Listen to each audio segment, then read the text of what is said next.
Chapter 165 Guojia sets up the star constellation technique to break the Great Protectorate Array. Since Guojia's courtesy, name, knows how to break this formation, then the task of breaking the formation shall be handed over to him. Chu Fan had complete confidence in Guojia, so he slowly raised his head and spoke to Guojia. "Jia will certainly not fail in my mission." After hearing Chu Fan's words, Guojia slowly walked out, and soon he appeared beside Chen Jibao. Guojia's appearance instantly became the focal point. The fifth ancestor of Great Yin also showed a puzzled expression when he sensed Guojia's cultivation. Because Guojia was merely one of the cultivators of the Shenyu realm, how could such a cultivator possibly break the formation before him? However, what he did not know was that Guojia was a legendary spellcaster. "General Chen, please stand in this position." Guojia came up to Chen Jibao and slowly spoke to him, pointing to a location ahead after he finished speaking. Although Chen Jibao did not know what Guojia was planning, since his young lord had asked Guojia to come here, it meant that Guojia might be able to break this formation. Thus, without the slightest hesitation, he stood directly in the position Guojia pointed to. "General Lu Bu and General Zilong, please stand in these two spots respectively." Seeing that Chen Jibao had arrived at the desired position, Guojia slowly turned his head to look in the direction of Lu Bu and Zhao Zilong, and then spoke directly to them. After speaking, he pointed out two locations as well. Lu Bu and Zhao Zilong also stood in those two spots without any hesitation. General Chen Qingsh, seeing that Lu Bu and Zhao Zilong were in position, Guojia turned his gaze toward Chen Qingji and the others and began issuing orders to them. Finally, under Guojia's arrangement, the 28 constellations diagram was completely finished. At this moment, most of the generals beside Chu Fan were already inside this 28 constellations diagram. This time, however, Guojia deliberately kept Yuan Qingdu by Chu Fan's side, as he would not disregard the safety of his young lord. As soon as Guojia's formation arrangement was complete, he was seen forming hand seals. The next second, a formation rose up beneath the feet of all the soldiers.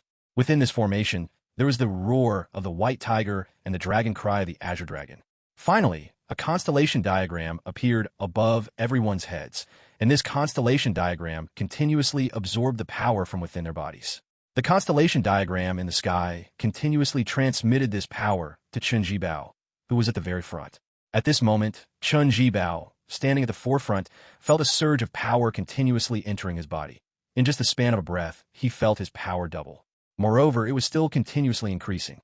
A few breaths quickly passed, and the power within Chen Jibao's body completely rose to the true king realm.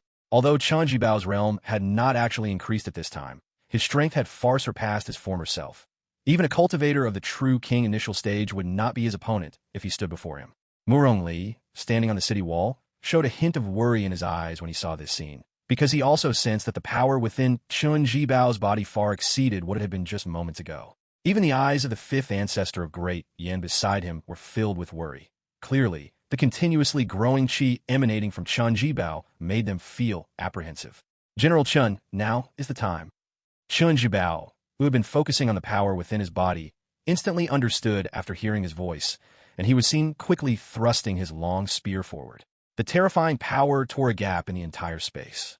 The next second, the long spear in Chen Jibao's hand collided with the Great Yin Dynasty's nation protecting formation. The moment of collision caused the entire imperial capital of the Great Yin Dynasty to begin shaking, as if the end of the world had arrived. At this moment, faint cracks appeared on the light shield in front of Chen Jibao, and these cracks continued to spread. The next second, the Great Yin Dynasty's nation protecting formation instantly shattered. It was at this moment that Chen Jibao successfully broke the Great Yin Dynasty's nation protecting formation. It's broken just like that. Murong Li watched the nation protecting formation successfully being broken, his eyes filled with shock. However, before he could even process his shock, Chen Jibao's long spear had already pierced through space and was attacking toward him. The last king realm cultivator of Great Yin saw this scene and hastily stepped forward, using the weapon in his hand to block Chen Jibao's spear thrust. Bang! As the two weapons clashed, the sound of the collision resonated throughout the heavens and the earth. And that last king realm cultivator of the Great Yin Dynasty was completely sent flying by this force.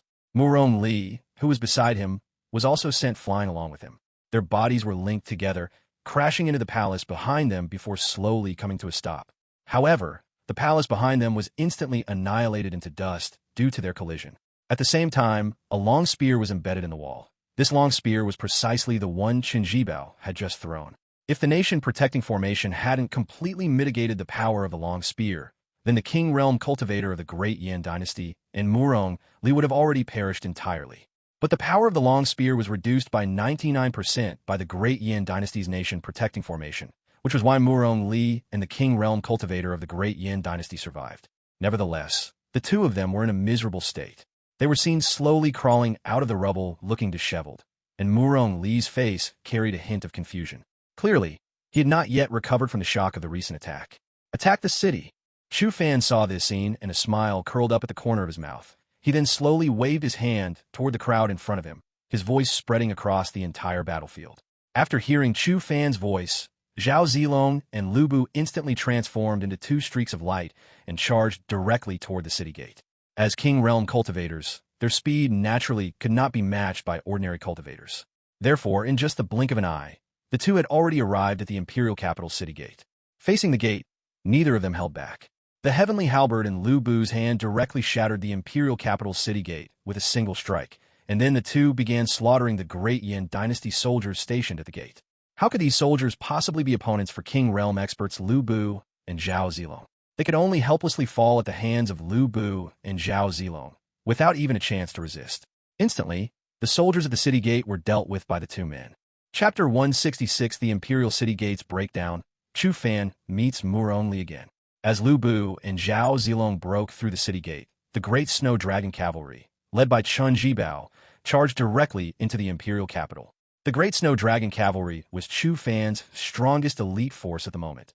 So as soon as they entered the imperial capital, they began to slaughter the soldiers inside. These soldiers had no chance to resist them. After the Great Snow Dragon Cavalry entered the imperial capital, Chen Qingji led the other armies, following the Great Snow Dragon Cavalry's footsteps into the imperial capital. Murong Li on the city wall saw this scene, and a look of panic appeared on his face. He had not expected Chu Fan's army to break into the imperial capital so easily. One must know that only a moment had passed. Yet the city gate of the imperial capital had already been breached. All armies, resist the Prince of Zhenbei's estate's attack. Murong Li, with a panicked expression, reacted at this moment and ordered the several generals beside him. These generals looked at each other after hearing Murong Li's words, then left Murong Li one after another. Below, Zhao Zilong and Lu Bu were still leading the army behind them, constantly charging towards the imperial palace. Although Murong Li was on the city wall at this time, their target this time was the imperial palace. As for Murong Li, he was left to others. Qin Jibao had already led the Great Snow Dragon Cavalry towards Murong Li's position. During this time, armies constantly tried to stop Qin Jibao and his men's advance, but Qin Jibao had already reached the king completion realm, so these armies and the generals of the Great Yan Imperial Dynasty were like ants in his eyes. Therefore, his advance was very fast, and in just a moment, he had reached the foot of the city wall, only a few hundred zhang away from Murong Li.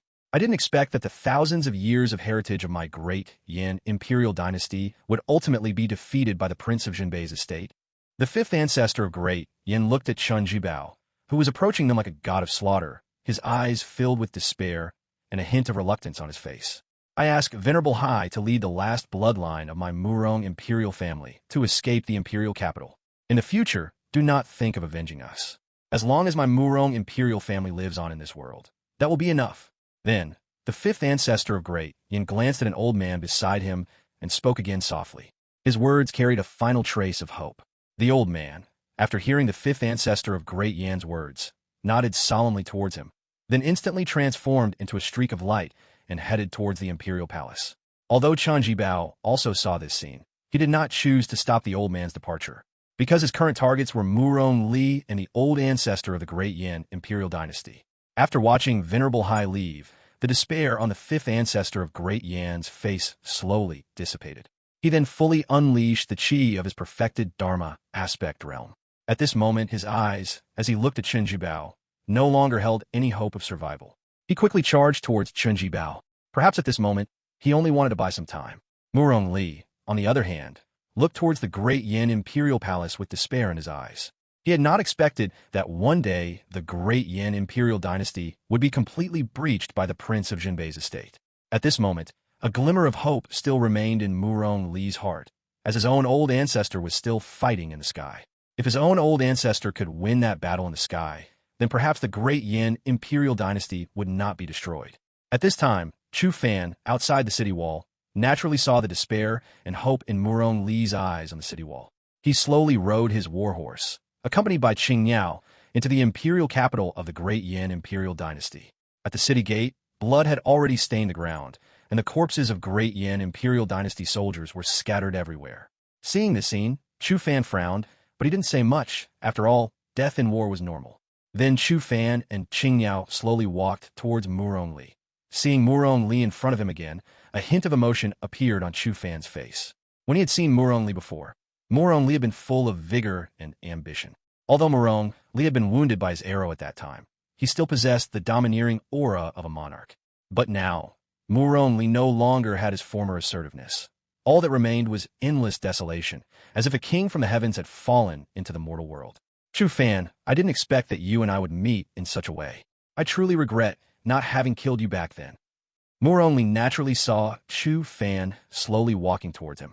He looked at Chu Fan with murderous intent and spoke, a hideous and terrifying mark appearing on his face. I told you before, the next time we meet will be the time of your demise.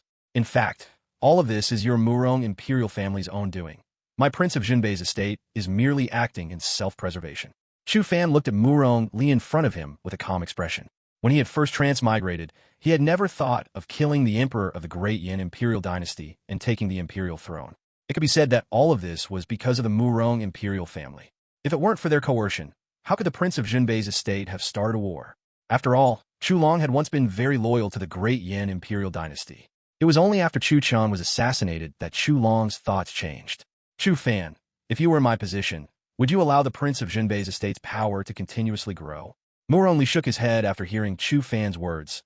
Then he looked up and asked Chu Fan softly. At this moment, he was no longer the arrogant emperor, but rather looked at Chu Fan like a desolate loser. If I were in your position, then I would make the entire world submit to me. Chu Fan looked at Murong Li in front of him without much sarcasm. After all, in the world he came from, many emperors also killed many loyal subjects because they feared their power. But if he were in that position, then he, Chu Fan, would not allow such a situation to occur. He believed that with his ability, he could manage his subjects. Just like the Emperor Qin Shi Huang, the eternal emperor who never killed loyal subjects. Haha, as expected of you, Chu Fan. Only you could say such words. But now it's all too late. Come, let's have our final battle, and let me see if you are truly so mysterious and powerful. Murong Li burst into laughter after hearing Chu Fan's words. At this moment, he had already accepted the current reality.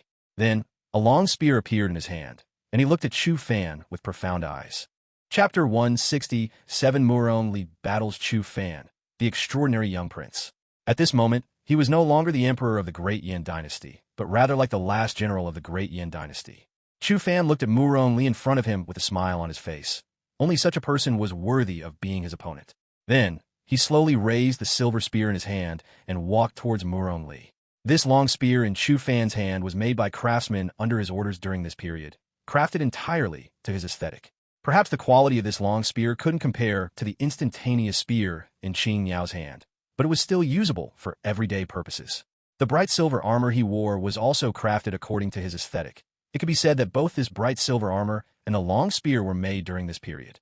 Wearing this set of armor, Chu Fan completely shed his image as a refined young master. If he used to be a refined young master, then now he was like a general, though his exquisite appearance made everyone overlook his strength. Seeing Chu Fan approach him, Murong Li directly launched an attack. The long spear in his hand, like a venomous snake, struck directly towards Chu Fan. Chu Fan, seeing this, made no move, as if he had already given up resistance. But Murong Li knew that Chu Fan would never give up, and he seriously held his long spear and charged at Chu Fan. And it was just as he thought. Chu Fan, only when Murong Li's long spear was about to land on him, slowly swung the silver spear in his hand. The next second, the silver spear in his hand blocked Murong Li's attack. Then, he thrust his spear towards Murong Li. A terrifying force instantly surged towards Murong Li.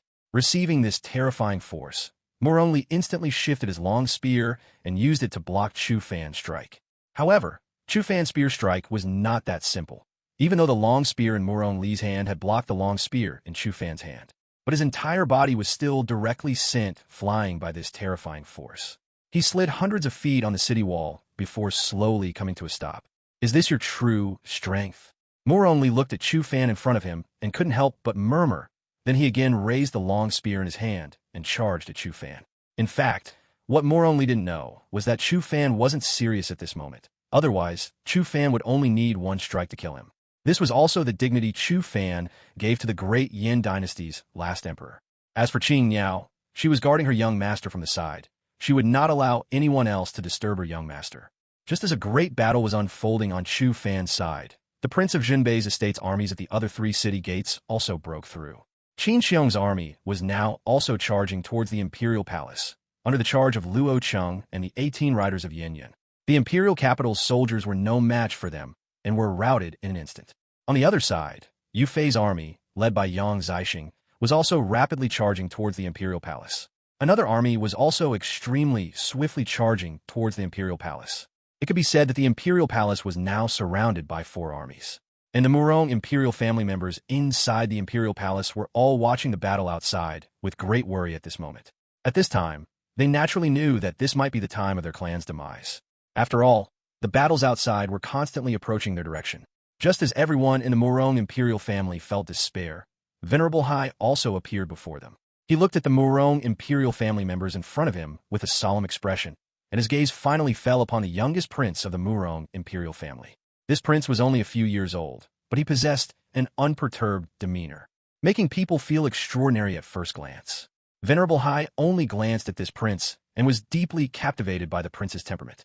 But he took a deep breath and confirmed his goal for this time. He instantly appeared beside the prince, then picked him up and directly left the imperial palace. His movement technique was like a ghost, instantly appearing outside the imperial palace. Venerable Hai, has my great Yin dynasty been defeated? Immediately after arriving outside the imperial palace, this prince, who was only a few years old, asked Venerable Hai beside him. There was no worry or despair on his face, but rather calmness. Indeed, the great Yin dynasty may have been completely defeated. From now on, you are the last bloodline of the great Yin dynasty. Venerable Hai was also somewhat shocked by the expression on the prince's face in front of him, but he still spoke to the prince with a calm and solemn expression. Venerable Hai, rest assured, I will definitely avenge the great Yin dynasty. The little prince looked back deeply at the imperial palace and said seriously. Venerable Hai was also somewhat surprised after hearing the prince's words. He hadn't expected this prince to have such ambition. However, after looking at the battle below, Venerable Hai smiled bitterly. Then he carried the prince and left the imperial palace. On the other side, Zhao Zilong and Lu Bu, who were attacking the imperial palace, suddenly seemed to sense something, and then Zhao Zilong nodded to Lu Bu. He instantly transformed into a white light and disappeared from his spot, while Lu Bu continued to charge towards the imperial palace. Transforming into a white light and disappearing from his spot, Zhao Zilong now appeared before Venerable Hai. And Venerable Hai, who was fleeing towards the outside of the imperial capital, looked at Zhao Zilong in front of him with a solemn expression. He hadn't expected that he would ultimately be stopped by someone from the Prince of Jinbei's estate. A King Realm expert actually chooses to flee without a fight. It seems this child in your arms is very important to you, and it can even be said that he is the last bloodline of the great Yin imperial family. I wonder if this general's guess is correct. Zhao Zilong slowly spoke to Venerable Hai in front of him, but his gaze was fixed on the child in Venerable Hai's arms. Does this general think he can stop me? Venerable Hai slowly spoke to Zhao Zilong in front of him, and after speaking, he instantly tore open a space in front of him with the little prince in his arms and disappeared from his spot. How could such a small trick escape this general? Zhao Zilong looked at Venerable Hai, who had disappeared from his spot, with a disdainful smile on his lips. Then he similarly thrust a spear in front of him, creating a space, and the next second, he also disappeared from his spot. Chapter 168. The young prince possessed by a powerful being. The great battle ends. Cultivators, as long as they reach the King Realm, can traverse space. Venerable Hai can traverse space, and Zhao Zilong, who is also a King Realm cultivator, naturally can as well. When the two figures reappeared, they had already arrived outside the imperial capital. At this moment, Venerable Hai knew that no matter how much he traversed space, he would not be able to escape the pursuit of the silver-armored general behind him. So, he stopped outside the imperial capital. He knew that if he didn't deal with the silver-armored general behind him, neither he nor the little one would be able to escape. Therefore, he stopped to deal with Zhao Zilong. Why aren't you running anymore? Zhao Zilong looked at Venerable Hai in front of him and said leisurely, a playful look appearing on his lips. If I don't deal with the general, I'm afraid it will be very difficult for me to escape. Venerable Hai looked at Zhao Zilong in front of him and said calmly. He still had full confidence in his own strength. Also an early-stage king, he believed he could defeat the early-stage king, silver-armored general in front of him.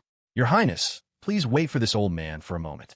Once this old man deals with this silver-armored general, I will take your Highness away. Then, Venerable Hai slowly placed the little one he was holding onto the ground and said leisurely to the little one, Venerable Hai, go with peace of mind. This imperial prince will not encounter any accidents here. After hearing Venerable Hai's words, the little one showed no worry at all. Instead, he looked at Venerable Hai calmly and said, Good, this old man goes. Venerable Hai burst into laughter after hearing the little one's words. Then, he took out a long saber from his storage ring and charged toward Zhao Zilong. On the other side, Zhao Zilong looked at the little one in front of him with a solemn expression. From the little one's performance, it was clear that if he were to grow up, he would definitely be trouble for their prince of Jinbei's estate. Therefore, Zhao Zilong could not let the little one go now. As for Venerable Hai in front of him, he didn't pay him much attention. Although Venerable Hai's strength had reached the early-stage king, in Zhao Zilong's eyes, he was still too weak. This was also why Lu Bu didn't pursue him when he first sensed Venerable Hai leaving the imperial palace, because Lu Bu was very arrogant and felt that Venerable Hai was not worth his effort. And upon sensing Venerable Hai charging towards him, Zhao Zilong also directly held his dragon gallbladder bright silver spear and charged forward. The great battle between the two quickly began. At the same time, because their strength had reached the king realm, their battle had already had an impact. Therefore, the battle between the two constantly moved towards the sky. In just a few breaths, the two had reached an altitude of several thousand zhang in the sky. The little one below looked at the sky above, where terrifying qi emanated one after another, and a strange smile, not belonging to his age, appeared at the corner of his mouth. I didn't expect this venerable one to have possessed such a little one. However, the little one's current situation is not good, and the silver-armored general in the sky is no weaker than Venerable Hai. Now, this venerable one should be thinking about how to escape. Then, he looked at the sky and muttered to himself strangely. At this time, he referred to himself as this venerable one. If anyone were to see him, they would be greatly astonished, because he was actually a result of someone else's possession. More importantly, this venerable one actually sensed that among the so-called army of the Prince of Jinbei's estate, there is also a Saint Realm cultivators. It seems that this so-called Prince of Jinbei's estate is not that simple. Then, the little one's gaze leisurely turned towards the imperial capital. As someone who had undergone possession by a strong individual, he naturally sensed that there was a Saint entry-level expert within the imperial capital. This was the place he was most wary of. After all, he currently had no cultivation. Although he was born from a strong individual's possession, the strength he could truly exert now was far less than 1/10,000th of his peak period. Therefore, he naturally could not stay here. Then, the little one continuously drew talismanic incantations on the ground. The next second, a dark talismanic incantation enveloped him, and then his entire being disappeared from the spot with this dark formation. Venerable Hai and Zhao Zilong, who were in the midst of a great battle, had no idea that the little one below had disappeared. Instead, they were fighting fiercely in the sky. Just as Zhao Zilong was battling Venerable Hai of the Great Yin Imperial Dynasty, Chu Fan on the other side of the city wall had already slain Murong Li of the Great Yin Imperial Dynasty. Although Murong Li's strength had reached the spirit roaming realm, he was still too weak in front of Chu Fan. After all, Chu Fan had already reached the perfected Dharma aspect realm and could break through to the king realm at any time. Young master, Zilong is battling a king realm cultivator outside the city. After seeing Chu Fan deal with the Emperor of the Great Yin Imperial Dynasty, Yuan Qingdu slowly stepped forward and said to Chu Fan. Zhao Zilong was quite popular in the army, so he had a good relationship with Yuan Qingdu and others. That's why Yuan Qingdu affectionately called him Zilong. Zilong should be battling the last king realm cultivator of the Great Yin Imperial Dynasty. Chu Fan nodded after hearing Yuan Qingdu's words. He naturally also sensed the fluctuations generated by the battle outside the city. However, he was not worried. After all, the last king realm cultivator of the Great Yin Imperial Dynasty was only an early-stage king, and Zhao Zilong's strength could easily slay him. As for the Great Yin Imperial Dynasty's fifth ancestor, he had already been slain by Chunji Bao, as there was a difference of a major realm between the two of them. Subsequently, Chu Fan and the others headed directly towards the imperial palace of the Great Yin Imperial Dynasty. At this moment, the imperial palace of the Great Yin Imperial Dynasty had been dyed blood-red with fresh blood. Lu Bu, holding his heavenly halberd, stood in the main hall of the Great Yin Imperial Dynasty's imperial palace, and in front of him was a pile of corpses. These corpses lay in the blood-red blood. Moreover, The attire of these corpses was very luxurious. Clearly, the owners of these corpses were important figures in the imperial palace during their lives. Among them, some corpses were only about 10 years old, but Lu Bu chose not to hold back and instead slew them all. I didn't expect General Lu Bu to be the first to appear here. It seems we were a step behind General Lu Bu. Just then, a voice leisurely came, and then Luo Cheng, riding a white dragon horse, slowly appeared before Lu Bu. At this moment, Luo Cheng's white robe was already stained blood red, and he looked like a god of slaughter. Chapter 169 System Task Activated. Demon Lord Reincarnated. Following Luo Cheng were his 18 riders of Yin Yun. At this moment, the 18 riders of Yin Yun, like Luo Cheng, were covered in blood. You weren't slow either. Lu Bu looked at Luo Cheng in front of him and slowly spoke. He also sensed that the qi emanating from Luo Cheng was constantly growing stronger, clearly indicating that he was not far from achieving a breakthrough to the king realm. It seems I've fallen behind you too. Just then, another voice came from outside the main hall. Immediately after, Yang Zixing was seen slowly entering the hall, carrying a large black spear. Blood was still dripping from the black spear in his hand. Clearly, having arrived here, he had also gone through a great battle. Just as the imperial palace was breached, a miserable scream echoed in the sky outside the imperial capital. Then, a thin man suddenly walked out of the sky, which had originally been filled with terrifying auras. This thin man was seen carrying 2 large hammers, and his body was stained with traces of blood, a faint smile playing on his face. This person was none other than Li Yuanba. At this moment, he had already dealt with Murong Zhantian of the Great Yin Dynasty. He cast a glance towards the imperial capital below. Then, as if he had seen something, his entire being instantly turned into a beam of light and vanished from the spot. Soon, Li Yuanba's figure appeared beside Chu Fan. He approached Chu Fan with a foolish grin. "Did you deal with that guy?" Chu Fan looked at the foolishly grinning Li Yuanba in front of him and understood that Yuanba must have dealt with Murong Zhantian. Thus, he looked profoundly at Li Yuanba and asked. Although he was questioning Li Yuanba, Chu Fan himself knew that Li Yuanba had surely dealt with Murong Zhantian. That guy was very weak. I flattened him with just a few swings of my hammer. Li Yuanba smiled as he looked at Chu Fan. After speaking, he hoisted his 2 large iron hammers onto his shoulders and followed behind Chu Fan. "Haha, truly worthy of being our Yuanba. Next, let's go to the Imperial Palace and see if Lu Bu and the others have finished their battles." Chu Fan chuckled after hearing Li Yuanba's words, then led Li Yuanba and the others toward the Imperial Palace. As for the great battle involving Zhao Zilong, Chu Fan had no worries at all. Sure enough, shortly after Chu Fan and his group left, Zhao Zilong also concluded the great battle on his side. He was seen slowly returning to his initial position. However, when Zhao Zilong arrived back at his original position, a look of confusion appeared on his face because he discovered that the young prince of the Great Yin Dynasty was missing. Yet, he clearly remembered that during the battle, there had been no one here except for that young prince. Realizing something was wrong, Zhao Zilong quickly vanished from the spot. He intended to report the situation here to his young lord. The great battle in the imperial capital ended very quickly. In just one night, the entire imperial capital completely fell under the control of the prince of Jinbei's estate.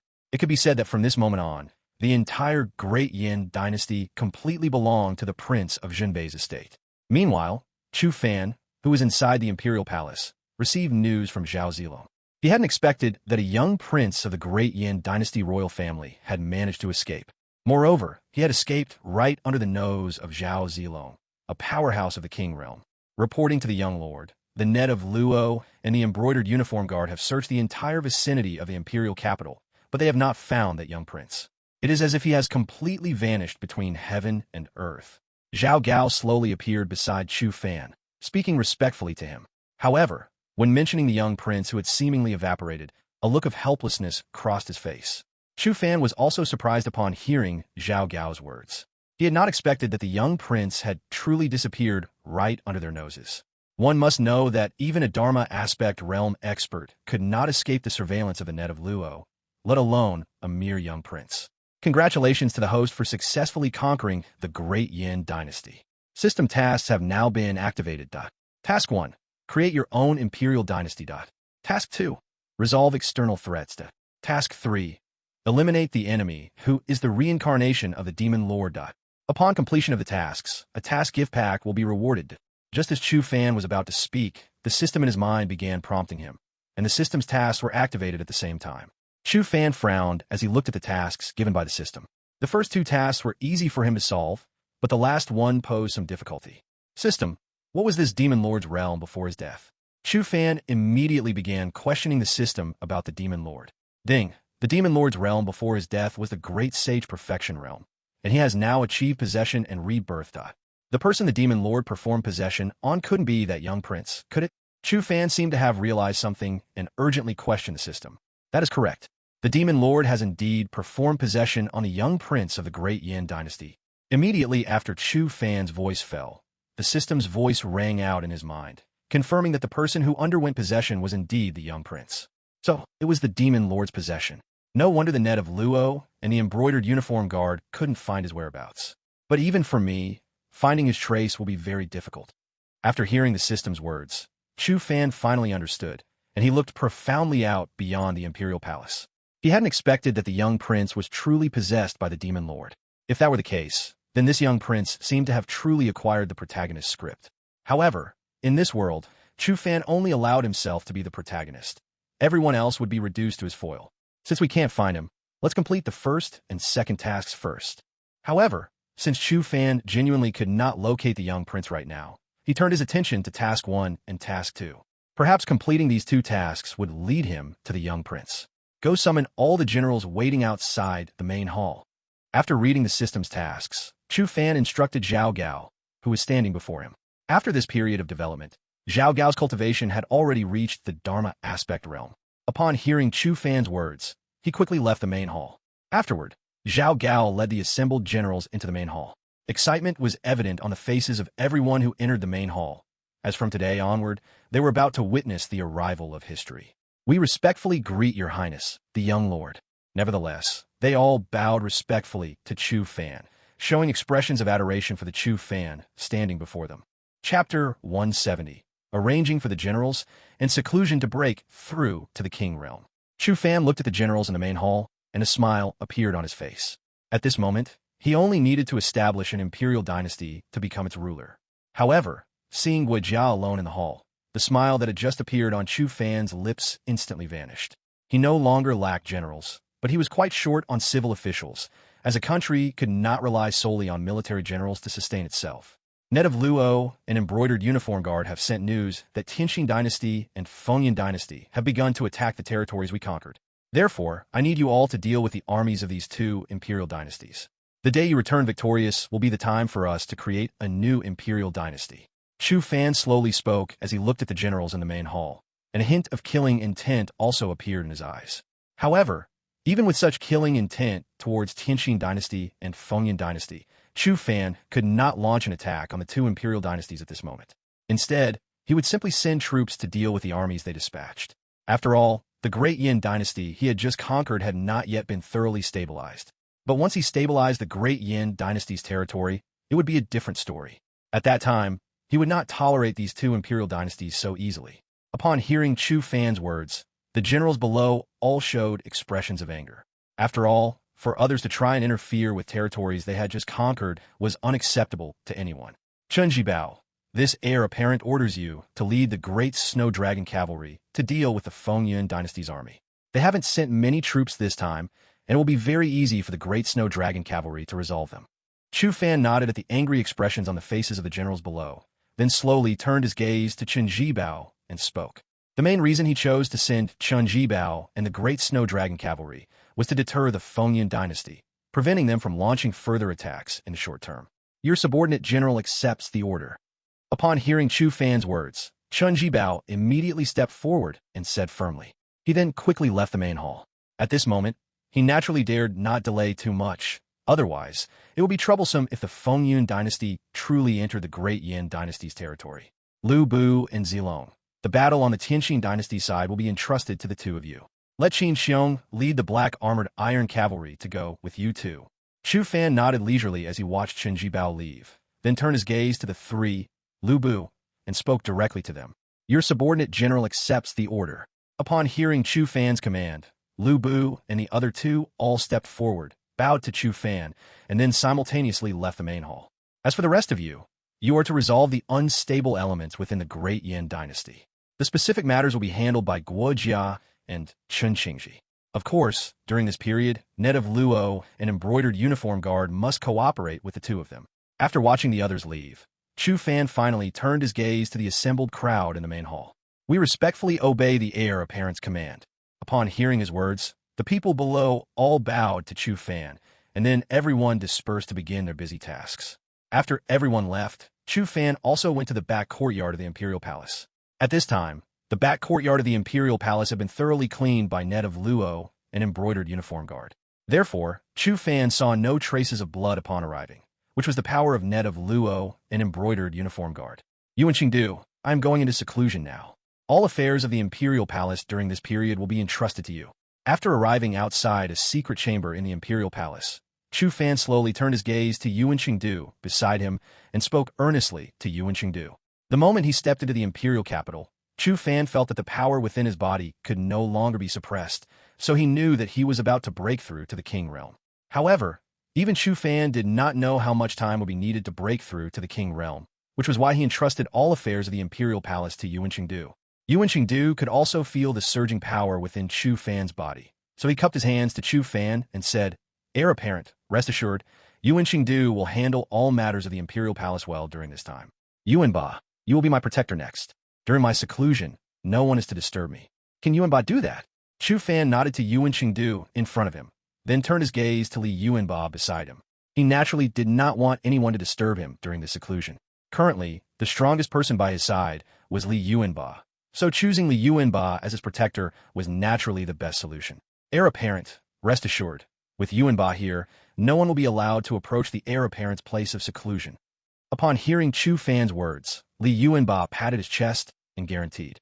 Chu Fan patted Li Yuanba's shoulder after hearing his words, and then Chu Fan entered the secret chamber. After Chu Fan entered the secret chamber, a terrifying pressure emanated from within, but this pressure was quickly masked by Li Yuanba's qi. As for Yuan Qingdu, he went to Guo Jia's residence. To manage the entire Imperial Palace well, he still needed to consult Guo Jia's opinion. In another direction of the Imperial Palace, the black-robed elder beside Zhao Zi suddenly opened his eyes at this moment, then looked towards the direction of Chu Fan's seclusion. As expected of an innate Dao body, he is so young and already on the verge of breakthrough to the King Realm. Then, a look of surprise appeared on his face as he slowly spoke to Zhao Zi in front of him. "Is Chu Fan going to break through to the King Realm?" Zhao Zi was also somewhat surprised upon hearing the elder's words. She had not expected Chu Fan to be about to break through to the King Realm. One must know that her greatest wish in coming here was to find an opportunity to break through to the King Realm. However, she had not achieved a breakthrough, but instead, she had seen a prodigy even more formidable than herself. As for why she didn't go to the main hall, it was mainly because Zhao Zi was not a member of the Prince of Jinbei's estate, which is why she did not lead the man in black to participate in this great war. Otherwise, if the Heavenly Dao Alliance found out, their Taishan Holy Land would also be in trouble. Indeed, he is indeed breakthrough to the King Realm. Perhaps it won't be long before he break through to the King Realm. Perhaps he can catch up to Saint Your Highness. The man in black also looked emotional at this moment, and at the same time, a spirited young man appeared in his mind. At this moment, he had already merged Chu Fan with that person. Chapter 171. Chu Long and his companion received news that the sea tribes of the western regions had come seeking revenge. After getting the answer she wanted, Zhao Zi entered a state of secluded cultivation the very next day. Although she knew she probably wouldn't achieve a breakthrough in her cultivation during this session, she didn't want to fall too far behind Chu Fan. As Chu Fan was in secluded cultivation in the imperial capital, at the same time, Jinbei Pass in the northern region, the border between the Tianqing dynasty and the Prince of Jinbei's estate. At this moment, old Prince of Jinbei, Chu Long, and Prince of Jinbei, Chu Tianxiong, were guarding Jinbei Pass, while below Jinbei Pass was the Tianqing dynasty's army of 1,000,000. "Father, I didn't expect Chen Xing to plan to besiege our Jinbei Pass. It seems he intends to attack us only when our Prince of Jinbei's estate and the great Yan imperial dynasty are fully engaged in battle." Chu Tianxiong looked at the 1,000,000-strong Tianqing dynasty army below and spoke leisurely to Chu Long beside him. "That's why we must hold Jinbei Pass for Xiao Fan. Only then can he conquer the great Yan imperial dynasty." Chu Long slowly opened his eyes after hearing Chu Tianxiong's words, then leisurely gazed in the direction of the imperial capital. At this time, they didn't know that Chu Fan had already resolved the great war within the great Yan imperial dynasty. In fact, even Chen Xing and the others below didn't know the exact location of Chu Fan's army. That's why Chen Xing hadn't chosen to launch an attack on Jinbei Pass. "Reporting to Your Highness, a Luoyang expert requests an audience. Just as Chu Tianxiong was about to say something, a soldier quickly came to their side, bowed respectfully, and reported. It seems there's news from Chu Fan. Let this Luoyang expert come see us. A smile appeared on Chu Long's face after hearing the soldier's words, and he waved his hand, instructing the soldier. At the same time, Chu Long also began to anticipate what kind of information this Luoyang expert would bring him. Even Jia Qiming, who was behind him, had a smile on his face because he also knew that Chu Fan sending a Luoyang expert to deliver information meant something had happened on his side. And for them, this kind of thing was probably good news. As soon as Chu Long finished speaking, the soldier hurried away, and then a Grotto Heaven Realm cultivator wearing Luoyang attire appeared before Chu Long. Luoyang Earth-grade assassin greets Your Highness. The Luoyang assassin bowed respectfully to Chu Long and Chu Tianxiong. Is there any news from your young lord?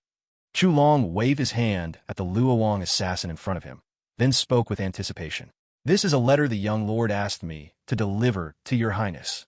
The Luoyang assassin, hearing Chu Fan's words, pulled out a letter from his huai, then respectfully handed it to Chu Long with both hands. Chu Long directly took the letter from the Luoyang assassin's hand. And after handing the letter to Chu Long, the Luoyang assassin instantly vanished from his spot. This net of Luo truly appears and disappears without a trace. Chu Tianxiong couldn't help but exclaim at this sight. Then he turned his gaze to the letter in Chu Long's hand. In the expectant gazes of Chu Tianxiong and Jia Qiming, Chu Long slowly opened the letter, and then he began to read its contents. The content of the letter was simple. Chu Fan briefly explained the news that the great Yan Imperial Dynasty had completely fallen into the hands of the Prince of Jinbei's estate. At the same time, Chu Fan also informed Chu Long that he had sent Lu Bu and 2 others to lead an army to support him. Haha, as expected of my grandson, Chu Long, to conquer the great Yan Imperial Dynasty so swiftly. When Chu Long finished reading the letter, a smile appeared on his face, and he burst into hearty laughter. He hadn't expected Chu Fan to conquer the entire great Yan Imperial Dynasty so quickly. Upon seeing the smile on Chu Long's face, Chu Tianxiong quickly took the letter from Chu Long's hand and began to read its contents.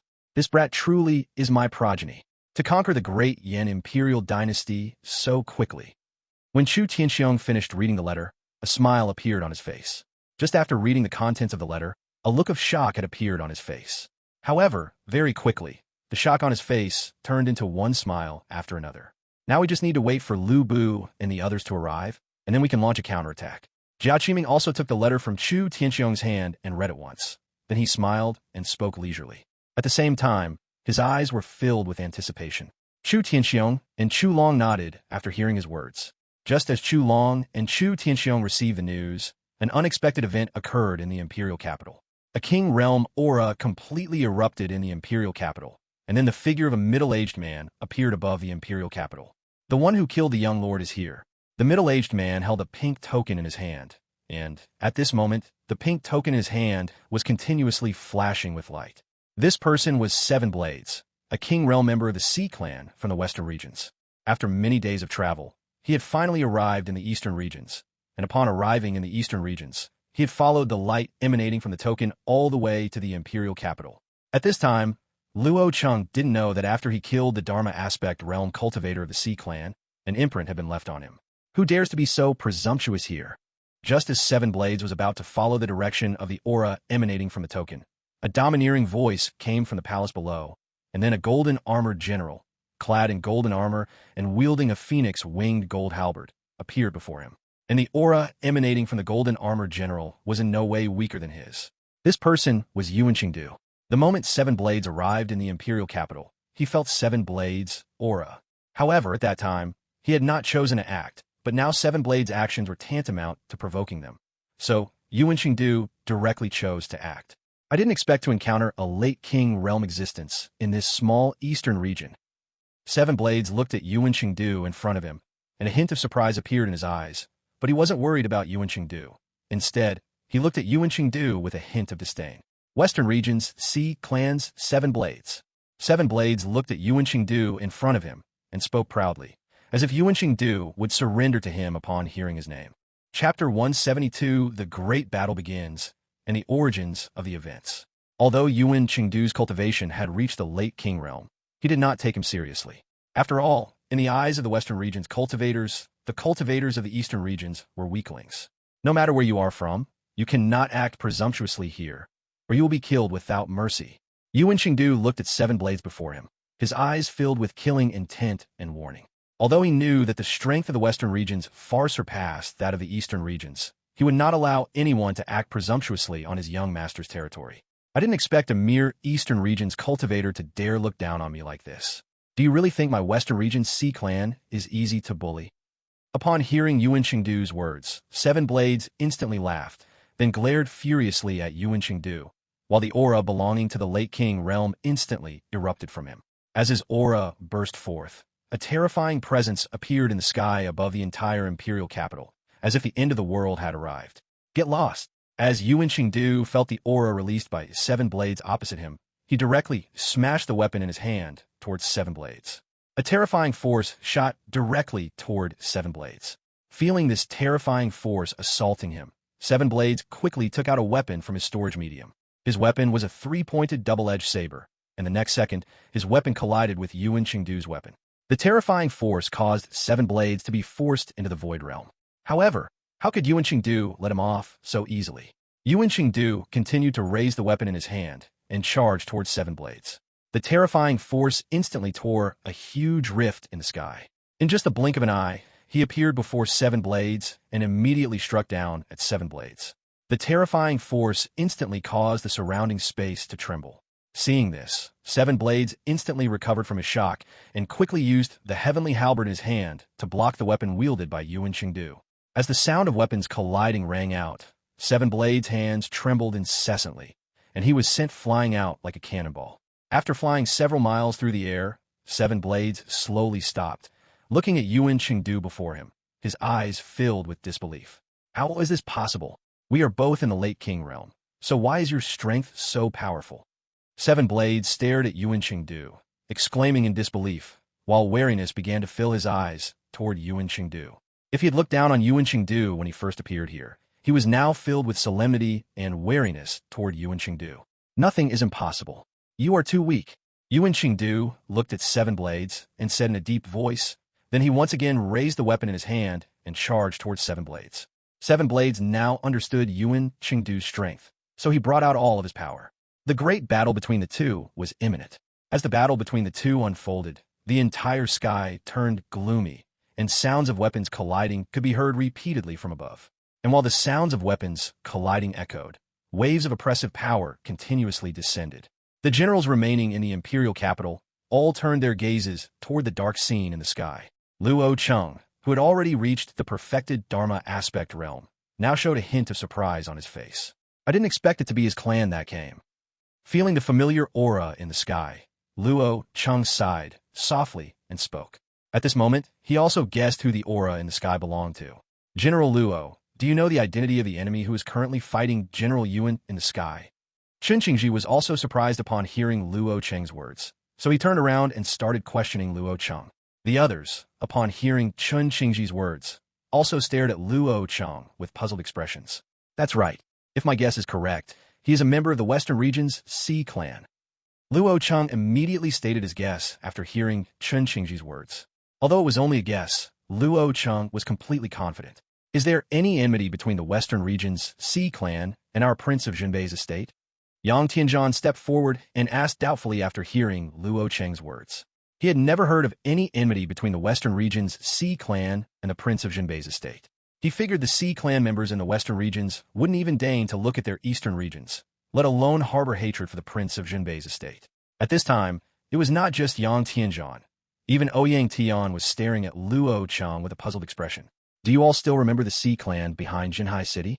Luo Cheng stepped forward somewhat helplessly and slowly addressed everyone present. Among the generals present, perhaps only the 2 Hu Tianxi brothers knew the true origins of this Sea clan. General Luo, are you implying that the Sea clan behind Jinhai City is an offshoot of the Western region's Sea clan? Chen Qingji instantly reacted upon hearing Luo Cheng's words, and he slowly raised his gaze toward the sky and spoke. That's right. I killed a Sea clan cultivator in the Dharma aspect realm in Jinhai City, and that Sea Emperor of the Dharma aspect realm Sea clan seemed to be a disciple of the Western region Sea clan. I heard he was also the son of a Saint realm cultivators. Luo Cheng recounted the events of that day, but when he mentioned the words entering Saint, a look of solemnity still appeared on his face. After all, the strength their young master currently displayed was only the true king realm. He was still far from the true entering saint realm. So this fellow came for revenge. Chen Qingji instantly understood upon hearing Luo Cheng's words, and a look of worry appeared in his eyes. If the person sent by the Western region's Sea Clan for revenge this time was a saint-level expert, it would be extremely difficult for them to resist. Fortunately, the one seeking revenge this time was only a king realm existence. While everyone was discussing, Yuan Qingdu in the sky had begun to suppress 7 blades. After this period of development, Yuan Qingdu's strength was infinitely close to the king completion realm, so facing a Sea Clan cultivator in the late king realm was extremely easy for him. Furthermore, Yuan Qingdu was inherently an invincible existence among those of the same realm, so this Sea Clan cultivator seemed like a mere nobody in front of him. Chapter 173, The True Form of 7 Blades. Yuan Qingdu slays 7 blades. Yuan Qingdu's entire body was enveloped in a golden glow, making him appear like a golden-armored general descended from the heavens. Every move and every stance carried the power of heaven and earth, as if he could destroy this entire world at any moment. At the same time, a giant golden grotto heaven realm appeared behind him. This golden grotto heaven realm was Yuan Qingdu's grotto heaven realm. Within this golden grotto heaven realm, a golden figure could be seen seated. This golden figure was precisely Yuan Qingdu's Dharma idol. His Dharma idol was filled with a majestic and terrifying aura. As the golden figure seated within the grotto heaven realm opened his eyes, 2 golden rays of light shot directly from his eyes. The next second, they directly pierced through 7 blades' body. Immediately, 2 deep blood holes were left on his body, and fresh blood continuously flowed from these 2 deep blood holes. At this moment, 7 blades' face showed a look of shock. He had not expected this golden armored general in front of him to possess such terrifying strength. However, the pain in his body made him roar, and the next second, he transformed into a black octopus, his height reaching several thousand zhang. Yuan Qingdu stood before him, appearing so small, as if he could be swatted away by just one of his tentacles. Insignificant ant, you have thoroughly enraged this general. The black octopus looked at the tiny Yuan Qingdu in front of him and said angrily. Then his pillar-sized tentacle smashed directly towards Yuan Qingdu, its terrifying power nearly splitting space in half. A mere octopus monster dares to act presumptuously before this general. Yuan Qingdu looked at the black octopus in front of him, a disdainful smile appearing at the corner of his mouth. Then his entire body instantly emitted a golden glow. This golden glow continued to erupt. In the blink of an eye, Yuan Qingdu's entire body instantly grew several thousand times larger. The next second, he was roughly the same size as the black octopus. Looking at the black tentacle attacking him, Yuan Qingdu did not hesitate and directly unleashed a golden ray of light. This golden ray of light then directly pierced through the black tentacle, and the black tentacle, having lost its master, also fell from the sky. Terrifying black blood permeated the entire space. 7 blades, whose tentacle had been severed, let out a painful wail at this moment. Then, his other tentacles directly attacked Yuan Qingdu. In just a few seconds, these tentacles formed a black cage, trapping Yuan Qingdu within it. Yuan Qingdu saw this scene, a look of disdain appearing on his face, and then a golden glow emanated from his body. The next second, this golden glow instantly shattered the cage formed by the tentacles. The black octopus instantly lost several more tentacles, and his black blood immediately flowed out. How is this possible? How can your physical body be so powerful? The black octopus spoke human words at this moment, incredulously addressing Yuan Qingdu, his huge black eyes filled with disbelief. In his understanding, the physical body strength of the Yao race was stronger than that of the human race. But now Yuan Qingdu had actually shattered his power with just physical body strength. How could he believe this? You are merely a frog in a well. This general can kill you with ease. Yuan Qingdu looked at the black octopus in front of him and said disdainfully. Then, he punched towards the black octopus. The terrifying golden light directly pierced through the black chi in front of him and landed on the black octopus's body, and then this golden fist directly penetrated the black octopus's body. At the same time, the black octopus's eyes, which were as large as wash basins, were still trembling at this moment, as if something incredible had happened. You actually truly want to kill this general. If you kill this general, then this general's master will definitely avenge this general. The black octopus said to Yuan Qingdu in front of him with fear, his words filled with threats, but these threats caused no harm to Yuan Qingdu. Yuan Qingdu looked at the black octopus in front of him as if he were looking at an idiot. Then, he unleashed another full-force punch. The terrifying golden light directly enveloped the entire sky. The next second, a terrifying golden fist landed directly on the black octopus's body. The terrifying power directly shattered the black octopus in front of him, instantly turning him into black chi that disappeared between heaven and earth. However, just as these black chi disappeared, a pink token floated at the location where the black octopus had been. Yuan Qingdu, who had thought he had dealt with the black octopus, showed a solemn expression when he saw this pink token, because at this moment, he actually felt a terrifying, oppressive force from this pink token. At this moment, he still intended to investigate the origin of this pink token. Just as Yuan Qingdu approached this pink token, the pink token suddenly emitted one pink glow after another. Instantly, the pink token was enveloped in pink light. At the same time, a repellent force directly pushed Yuan Qingdu back several miles. Who is it? Who killed this Lord subordinate? At the same time, an angry voice spread across the entire sky, and the source of this voice was precisely this pink token. Yuan Qingdu, sensing this voice, stared intently at the pink token in front of him, his eyes unblinkingly watching the pink light emanating from the pink token. The aura of a Saint Realm cultivator has appeared. Inside the Imperial Palace, the man in black in front of Zhao Zi suddenly sat up straight and looked at the sky, slowly speaking. He had originally been watching the show, but he had not expected the aura of a Saint Realm cultivator to suddenly appear. The aura of a Saint Realm cultivator has appeared. Zhao Zi's face also showed a solemn expression, and then she slowly looked up at the sky. No, it's merely a wisp of his aura, but even a clone formed from a wisp of his aura would have a cultivation at least at the true king initial stage. The man in black elder beside Zhao Zi slowly spoke at this moment, and a hint of curiosity appeared in his eyes. Chapter 174: The Arrival of a Saint-Level Powerful Avatar. Yuan Qingdu endures the avatar. At this moment, he wanted to see if Yuan Qingdu could withstand this Saint entry-level clone. However, even if Yuan Qingdu couldn't resist, he wasn't worried. After all, Chu Fan had a true King Realm existence by his side. What's more, the chi emanating from Yuan Qingdu made even him feel it was extraordinary. When Zhao Zi heard the old man's words, a hint of worry appeared on her face, but it quickly vanished, replaced by a look of curiosity. Is a stronger enemy coming? Chen Qingji and the others on the other side also heard this voice. Chen Qingji looked at the sky with a worried expression. The majesty in the voice they just heard had made them unable to move, and they even had no chance to resist. From this, one could tell how powerful the owner of this voice truly was. The one who came should be that saint-level expert. I imagine he hasn't personally come to our eastern region. He is probably just a clone now, but I wonder how strong his clone is. Luo Cheng naturally also guessed the owner of this voice at this moment. After all, when he killed the Sea Emperor in Jinhai City, he had heard that the Sea Emperor's father was a saint-level expert. If that was the case, then this person should be that saint-level expert. However, that saint-level expert couldn't appear here so easily. The one appearing here now should be his clone. Luo Cheng didn't know how powerful his clone specifically was, but at this moment, he yearned for strength. If he were strong enough, he wouldn't be watching Yuan Qingdu fight from below. No matter how powerful he is, I believe General Yuan can defeat him. Yang Wu looked at the sky with a solemn expression, but he was full of confidence in Yuan Qingdu. So he looked at the sky and said confidently. The others nodded in agreement after hearing his words. Now, they could only place their hopes on Yuan Qingdu in the sky.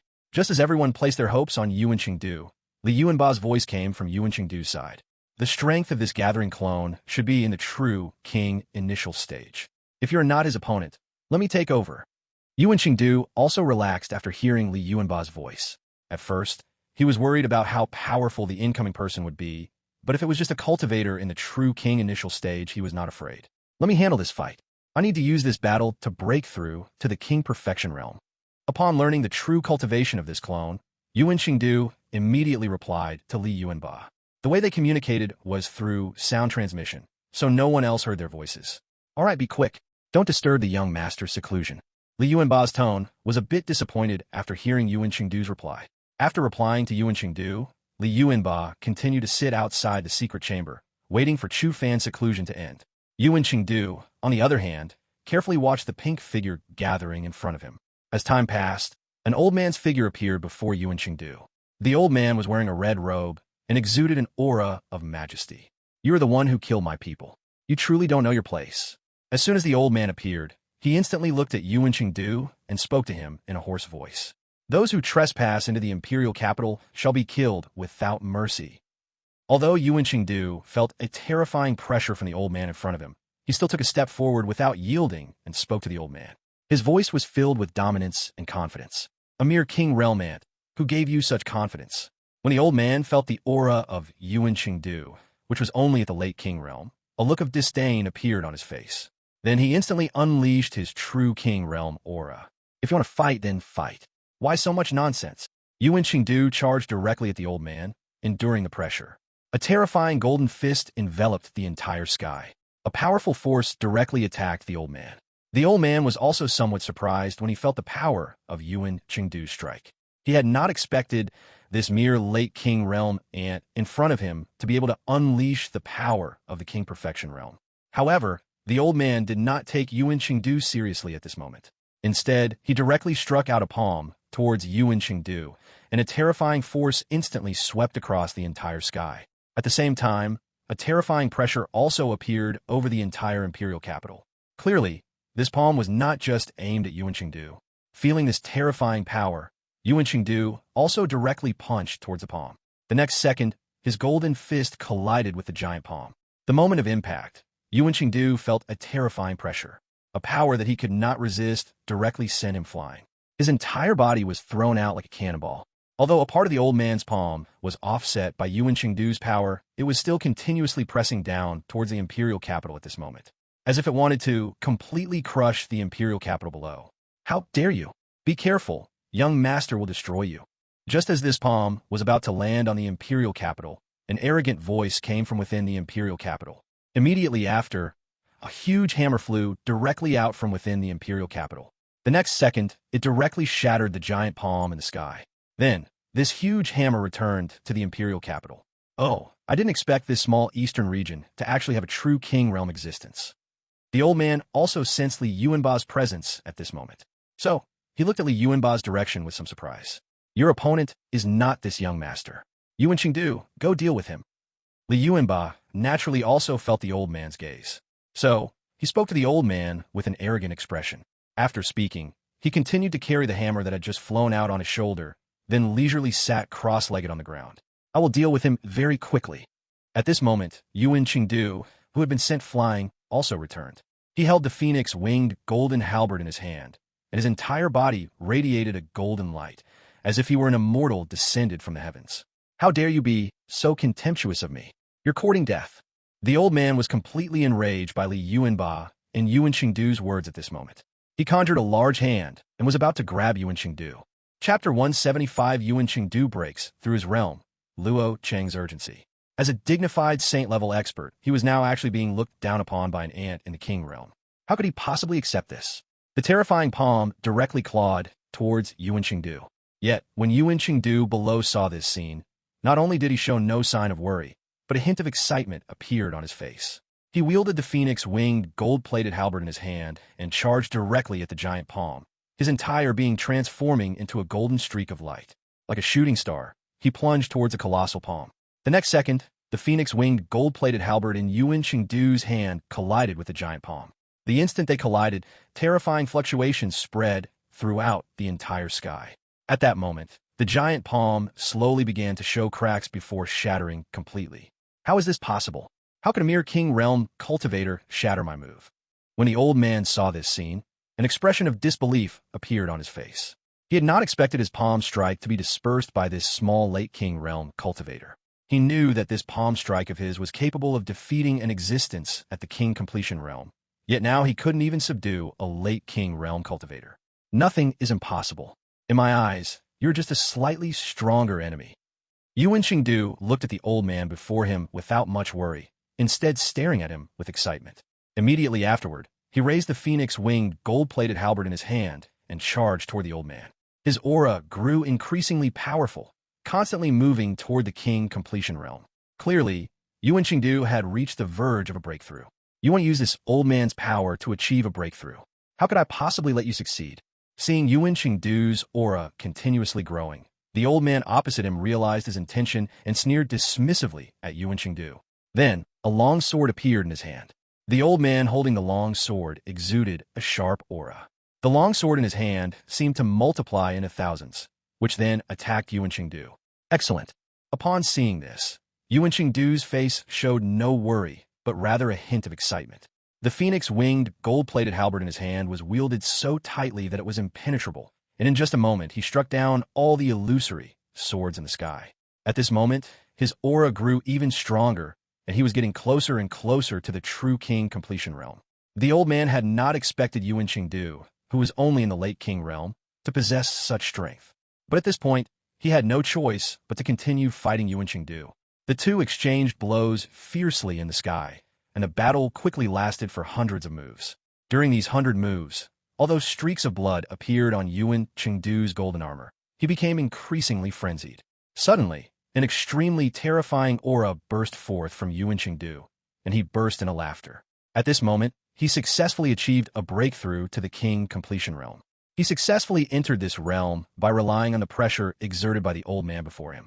Thank you, Your Excellency, for helping me achieve a breakthrough to the king completion realm. As repayment, you could die now. Feeling the powerful force within his body, Yuan Qingdu spoke to the old man before him with excitement filling his face. After speaking, his entire being transformed into a golden beam of light and charged toward the old man. Damn it! The old man felt helpless upon sensing Yuan Qingdu's current strength, but at this moment, he could only use the weapon in his hand to defend against Yuan Qingdu's attack. Yuan Qingdu grew more excited as he fought, wielding the phoenix-winged, gold-plated halberd in his hand with fierce momentum. This guy really used this great battle to achieve a breakthrough to the king completion realm. It looks like dealing with that old man will be easy now.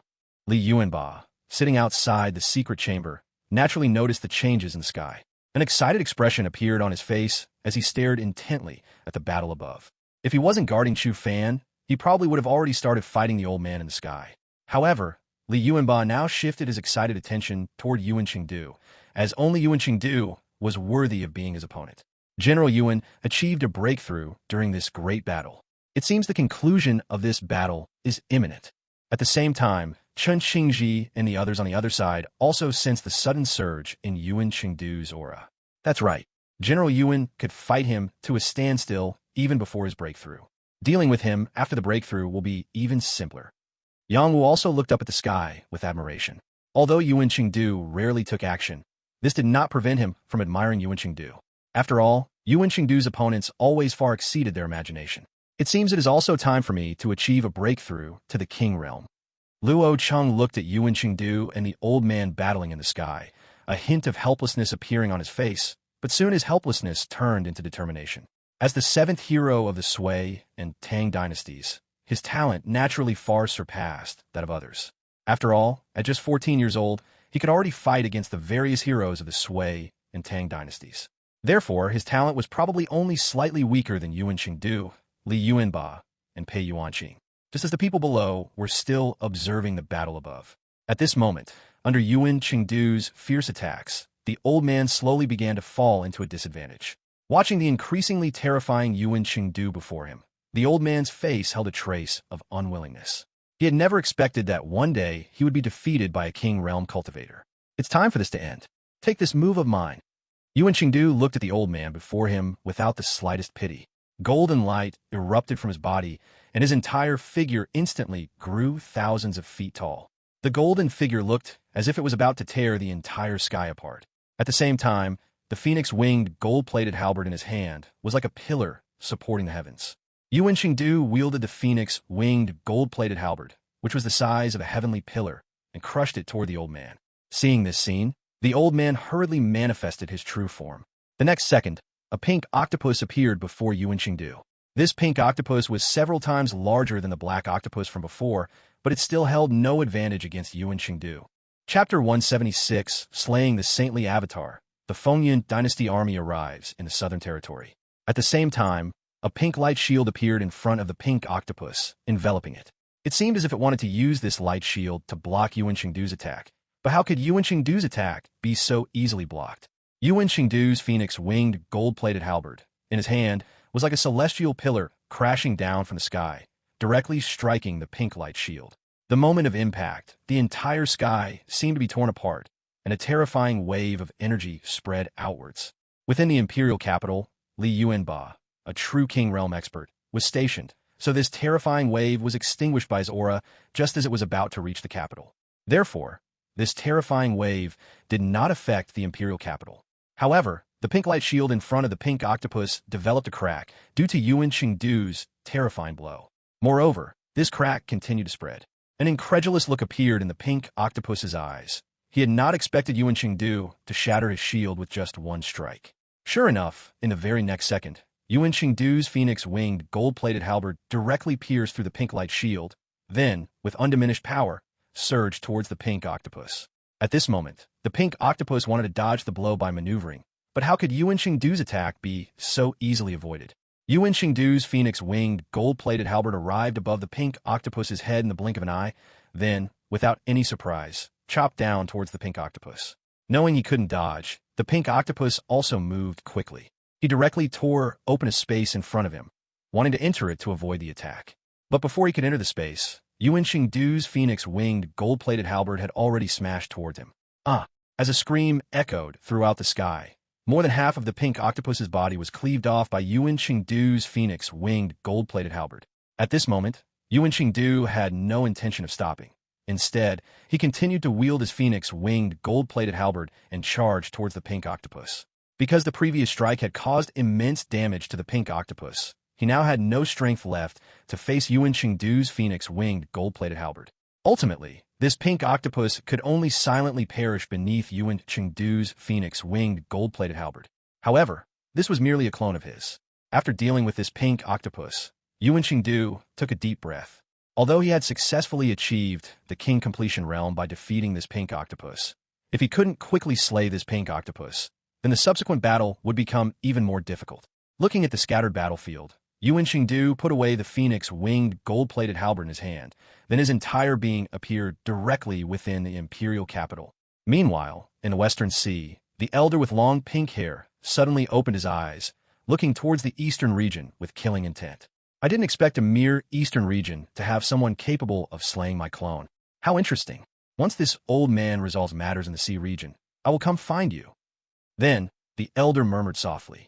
A terrifying killing intent emanated from him, and under the augmentation of his saint entry-level aura, this terrifying killing intent directly enveloped the entire sea region. The creatures within the sea region all began to tremble at this moment. They didn't know what had happened to their Grand Elder, but they dared not provoke him at this time. As Yuan Qingdu slew the Grand Elder's clone, time passed leisurely. Yuan Qingdu and the others in the imperial capital were constantly rebuilding the imperial capital. Chu Fan, meanwhile, was in seclusion. He had been in seclusion for half a month and had yet to emerge, but his aura was growing stronger, clearly indicating that a breakthrough was not far off. And at this moment, in the southern part of the imperial dynasty, an army was heading towards the Great Yin dynasty. The number of this army was not large, only reaching 200,000. However, the aura of this army far surpassed that of ordinary armies. Moreover, the general leading this army had an aura that had reached the spirit roaming realm. We will soon reach the southern border of the Great Yin dynasty. I wonder how long it will take us to conquer the southern border of the Great Yin dynasty. The spirit roaming realm general's face showed a hint of excitement. His eyes were filled with anticipation as he looked at the Great Yin dynasty's territory before him. General, the Great Yin dynasty and the Prince of Jinbei's estate are currently at war, so it should be very easy for us to take this place. His deputy slowly stepped forward and spoke after hearing him, and the deputy's eyes were also filled with anticipation. The eyes of the generals around them were also filled with excitement and anticipation. Of course, besides excitement and anticipation, their eyes were also filled with fervor. After all, this was a clear achievement. This army was precisely the army that came from the Fengyin dynasty. As soon as Yin Xiaotian learned that the Great Yin dynasty and the Prince of Jinbei's estate were at war, he dispatched an army of 200,000. And this army was the elite of their Fengyin dynasty, so taking a southern border would be effortless. However, what they didn't know was that death awaited them. As their army slowly marched towards the southern capital of the Great Yin dynasty, an army suddenly appeared before them, an army that looked like the snow on a snowy mountain peak. This army seemed to have known of their arrival long ago and had been waiting for them there. Reporting, General, an army has appeared ahead. Their numbers are only 10,000, but they seem to be deliberately waiting for our arrival here. A scout from the marching Fengyin dynasty army suddenly appeared beside the Fengyin dynasty's general and reported to him. Haha, do they really think a mere 10,000 soldiers can block my 200,000 strong army? I wonder if it's the Prince of Jinbei's estate or the Great Yin Dynasty that is so foolish. After hearing the scout's words, the Fengyin Dynasty's general was completely stunned, but that was replaced by a look of amusement. He hadn't expected the army sent to resist him this time to be only 10,000 strong.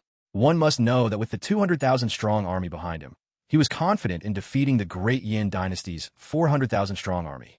Yet now, only 10,000 soldiers stood to resist them, which naturally would not be taken seriously by him. Chapter 177: The Great Snow Dragon Riders appear, and the Wind and Cloud Imperial Army is slaughtered.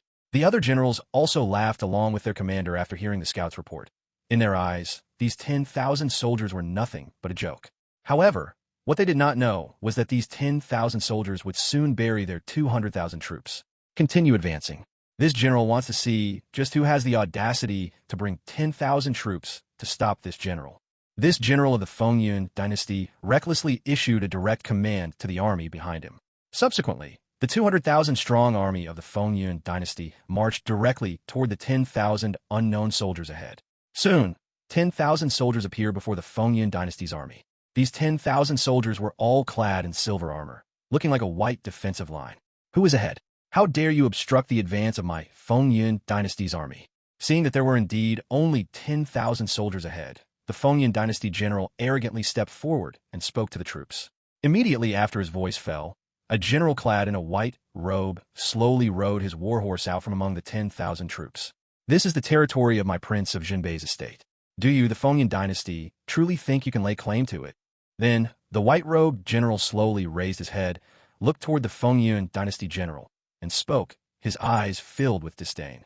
This white-robed general was none other than Chen Jibao, and the army behind him was the Great Snow Dragon Cavalry. Upon hearing that the Fengyin Dynasty's army was about to reach the south, Chen Jibao immediately led the Great Snow Dragon Cavalry to block their attack. That is why he was waiting here now for the Fengyin Dynasty's army to arrive. I wondered who it was. So it's the army of the Prince of Jinbei's estate. As arrogant as the rumors claim, do you really think you can withstand our attack with just 10,000 men? The Fengyin Dynasty general instantly realized the situation after hearing Chen Jibao's words, then looked at Chen Jibao with a mocking expression and spoke. For him, these 10,000 troops were negligible, and the Prince of Jinbei's estate was even less worthy of his attention. Those who trespass upon the territory of my Prince of Jinbei's estate shall be executed without mercy. Chen Jibao had no intention of giving the Fengyin Dynasty general before him a chance. After all, he did not have much time to waste here. After dealing with the Fengyin Dynasty's army, Chen Jibao still needed to rush to the imperial capital. Thus, Chen Jibao directly waved his hand toward the Great Snow Dragon Cavalry behind him. In the next second, the 10,000 Great Snow Dragon Cavalry charged without the slightest hesitation toward the 200,000 strong army of the Fengyin Dynasty. Haha, is this general of the Prince of Jinbei's estate mentally ill? He's actually coming to his death now. The Fengyin Dynasty general became completely excited upon seeing this scene. The great saber in his hand seemed to tremble. Brothers, kill them for me. He then pointed his great saber toward the Great Snow Dragon Cavalry and commanded the 200,000 strong army behind him. The 200,000 strong army charged like wild horses, heading straight toward the Great Snow Dragon Cavalry. In just a few breaths, the Great Snow Dragon Cavalry clashed with the Fengyin Dynasty's army. The moment they collided, the scenario imagined by the Fengyin Dynasty general did not materialize. Instead, the Great Snow Dragon Cavalry seemed like a sharp blade, slicing directly into the Fengyin Dynasty's army. At the same time, the long spears in their hands pierced through the many soldiers of the Fengyin Dynasty. In just one exchange, thousands of Fengyin Dynasty soldiers fell, and the Great Snow Dragon Cavalry continued to slaughter the surrounding troops. Tens of thousands of Fengyin Dynasty soldiers had fallen before they could even react. How is this possible? Every single soldier is a cultivator of the Grotto Heaven realm. How can an army be this powerful? Only then did the Fengyin Dynasty general realize the truth, feeling the Grotto Heaven realm chi emanating from every soldier of the Great Snow Dragon Cavalry. At this moment, he was completely dumbfounded. He stared in disbelief, constantly searching for a flaw among the soldiers of the Great Snow Dragon Cavalry. But no matter how he searched, he found that all these soldiers were at the Grotto Heaven realm, and the cultivation of their centurions and commanders was even more terrifyingly high. Just as he was momentarily distracted, Chen Jibao appeared directly in front of him, radiating an aura that made it impossible for the general to resist. You are a powerhouse of the King realm. Feeling the chi emanating from Chen Jibao, the Fengyun Dynasty general's expression of disbelief intensified, as if he had seen a ghost. His answer came in the form of Chun Jibao's long spear, which immediately pierced through the body of the Fengyun Dynasty general. After all, this Fengyun Dynasty general's cultivation was merely at the spirit-roaming realm, far too weak in front of Chun Jibao. Come out. I didn't expect the Fengyun Dynasty to be so cautious, sending out 2 existences at the Dharma aspect realm. But do you think you can escape this calamity? After executing the Fengyun Dynasty general, Chun Jibao leisurely turned his gaze toward the sky and spoke with disdain. Alas, we ultimately underestimated the Prince of Junbei's estate. To think you concealed such an army. It seems your goal is not simple. After hearing Chun Jibao's words, an ancient voice slowly drifted down from the sky, and then 2 old men slowly emerged from the heavens. When the 2 old men looked at Chun Jibao, a complex expression appeared on their faces. The objective of my young master is not something for you to guess at. Today, you will leave your lives here. Don't worry, I will send soldiers to return your heads to the Fengyun Dynasty. Chun Jibao slowly said this while looking at the 2 old men before him, acting as if he had already slain them. Even if your excellency is a king realm cultivator, there's no need to be so contemptuous toward us. Upon hearing Chun Jibao's words, one of the old men stepped forward, looking embarrassed, and spoke to Chun Jibao. Although they knew they were no match for Chun Jibao, they were still somewhat enraged by his contempt. The 2 of you are not worthy of me genuinely making a move. Chun Jibao glanced dismissively at the 2 old men before him. Immediately afterward, 2 figures radiating qi, also at the Dharma aspect realm, appeared beside Chun Jibao, and they launched an attack directly toward the 2 old men. As for Chun Jibao, he ignored the 2 old men and slowly rode his warhorse toward the Fengyun Dynasty's army. By this time, more than half of the Fengyun Dynasty's army had fallen under the assault of the Great Snow Dragon Cavalry. The strength of the Great Snow Dragon Cavalry far exceeded their imagination, and it would only take a moment to slaughter them all. Chapter 178 Yun Xiaoyan's Fury. Qin Xiong's army arrives at Junbei Pass. Chun Jibao did not choose to act at this moment. Instead, he quietly watched this feast of slaughter. The combat power of the Great Snow Dragon Cavalry was not something to be trifled with. They continuously massacred the cavalry troop of the Fengyun Dynasty. Thousands of Fengyun Dynasty cavalry were slaughtered with every charge, and in just a few seconds, tens of thousands of the Fengyun Dynasty's cavalry had fallen. The 200,000 Fengyun Dynasty soldiers appeared incredibly weak and vulnerable before the Great Snow Dragon Cavalry. As time slowly passed, in less than the time it takes an incense stick to burn, all of the Fengyun Dynasty's troops had perished in this location. Blood stained the ground, causing the entire earth to be dyed a crimson color. At this moment, the Great Snow Dragon Cavalry seemed unsatisfied, though the white robes they wore had already been stained crimson, making them look even more ferocious. As for the 2 Dharma aspect realm existences from the Fengyun Dynasty, they fell directly at the hands of the Great Snow Dragon Cavalry's generals. The Great Snow Dragon Cavalry is the strongest army in the world of snow, so their generals are naturally powerful experts, making it easy to kill 2 Dharma aspect realm existences from the Fengyun Dynasty. Looking at the scarred scene before him, Chun Jibao showed no particular expression. Instead, he glanced leisurely at the Great Snow Dragon Cavalry beside him, then led the Great Snow Dragon Cavalry away, disappearing from the battlefield. Only this crimson battlefield and an overwhelming stench of blood remained. It wasn't until 3 days after Chun Jibao led the Great Snow Dragon Cavalry away that the situation here was discovered, and the ones who found the battle scene were scouts from the Fengyun Dynasty. The Fengyun Dynasty scouts had originally arrived eagerly to observe their army, but what awaited them was the annihilation of 200,000 soldiers outside the territory of the Great Yin Imperial Dynasty. The Fengyun Dynasty scouts who obtained this intelligence quickly rushed back to the Fengyun Dynasty. They needed to report the battle situation to their emperor as quickly as possible. A few more days passed slowly, and the Fengyun Dynasty scouts finally arrived at the Fengyun Dynasty with the news from the area. Inside the magnificent palace, a man in black suddenly entered the imperial palace, looking at Yun Xiaotian, the emperor of the Fengyun Dynasty, his eyes filled with panic. Reporting to your majesty, our Fengyun Dynasty's 200,000 soldiers have all been buried outside the territory of the Great Yin Dynasty. The man in black looked at Yun Xiaotian before him, suppressed the panic in his heart, and slowly delivered the intelligence. After speaking, he lowered his head, not daring to look up at Yun Xiaotian. Yun Xiaotian, who had been smiling moments before, instantly froze upon hearing the man in black's words. After a long while, Yun Xiaotian finally reacted. He looked at the man in black before him, his eyes filled with disbelief and fury. Was this the doing of the Prince of Junbei's estate, or the Great Yin Imperial Dynasty? The gloomy-faced Yun Xiaotian spoke to the man in black. At this time, he still did not know that the great Yin Imperial Dynasty had already fallen under the control of the Prince of Jinbei's estate. After all, the imperial capital of Great Yin had been thoroughly cleansed by the net of Luo and the embroidered uniform guard, so there were no longer any spies from other forces in the imperial capital of Great Yin. This was also why the other major imperial dynasties were unaware that the Great Yin imperial family had completely vanished into the river of history. Of course, the main reason was that Guo Jia felt that Chu Fan was still in seclusion, so he had not spread the news that the Great Yin imperial dynasty had completely become the territory of the Prince of Jinbei's estate. Your subordinate does not know whether it was the action of the Prince of Jinbei's estate or the Great Yin imperial dynasty, because when our Fengyan dynasty scouts arrived, only corpses remained everywhere.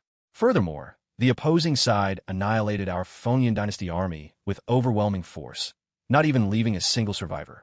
After hearing Yun Xiaotian's words, the shock on the man in black's face intensified. He replied to Yun Xiaotian while his body trembled continuously. It was as if the scene of purgatory had appeared before him. After hearing the man in black's reply, the gloom on Yun Xiaotian's face became even more frightening. He had not expected his Fengyan dynasty's elite forces to perish so easily outside the Great Yin Imperial Dynasty's territory. Moreover, in the end, he didn't even know who had killed them, leaving him without a target for his rage and revenge. It absolutely cannot be the Great Yin Imperial Dynasty acting. They don't possess such powerful strength. After pondering for a moment, Yun Xiaotian finally spoke slowly, and a terrifying killing intent appeared in his eyes. Yun Xiaotian had some understanding of the Great Yin Imperial Dynasty. If the Great Yin Imperial Dynasty's strength was truly so formidable, then they would not need to fear the Prince of Jinbei's estate. But since the Great Yin Imperial Dynasty couldn't even suppress the Prince of Jinbei's estate, how could they possess such immense power? Chu Fan of the Prince of Jinbei's estate, this emperor ultimately underestimated you. Then, Yun Xiaotian slowly raised his head, casting his gaze toward the direction of the Great Yin Imperial Dynasty. At that moment, he felt an unknown sense of unease in his heart. Just as the Fengyan dynasty received the news, on the other side, Qin Xiong's supporting army arrived at Jinbei Pass. Lu Bu and Zhao Zilong immediately entered Jinbei Pass. Upon arriving inside the pass, the two men went directly to see Chu Long. After all, Chu Long was their young master's grandfather. Your subordinate General Zhao Zilong / Lu Bu greets the prince. Looking at Chu Long, who was seated in the principal seat, the two men immediately bowed to him without hesitation. "Haha, this prince has been waiting for you two generals for a long time. Your arrival means this prince can finally counterattack." Chu Long looked at Zhao Zilong and Lu Bu, an excited expression appearing on his face. He had long been anticipating the arrival of Zhao Zilong and Lu Bu. After all, he had been bored guarding Jinbei Pass these past few days. Since the support from his grandson had arrived, it meant he no longer needed to stay on defense. General Qin Xiong's army is currently waiting outside the city for the prince's orders. As soon as the prince issues the command, we can launch a full-scale attack against the Tianqing dynasty's army. Zhao Zilong stepped forward and spoke slowly to Chu Long, who was smiling before him. The main reason Qin Xiong did not enter Jinbei Pass was that he wanted to lead the black armored iron cavalry behind him to launch a direct attack on the Tianqing dynasty's army. After all, they wanted to quickly resolve the battle here and return to the imperial capital. As Chu Fan's troops, they were all looking forward to their young master ascending the imperial throne. Now that the opportunity had finally arrived, they naturally couldn't miss it. These men all wanted to resolve the battle and return to the imperial capital before their young master emerged from seclusion. Chapter 179 Vanguard Zhao Zilong and Lu Bu, Marshal Qinsheng of the Tianqing dynasty's unease. After hearing Zhao Zilong's words, Chu Long nodded without the slightest hesitation, and at the same time, he had no doubts about his grandson's subordinates.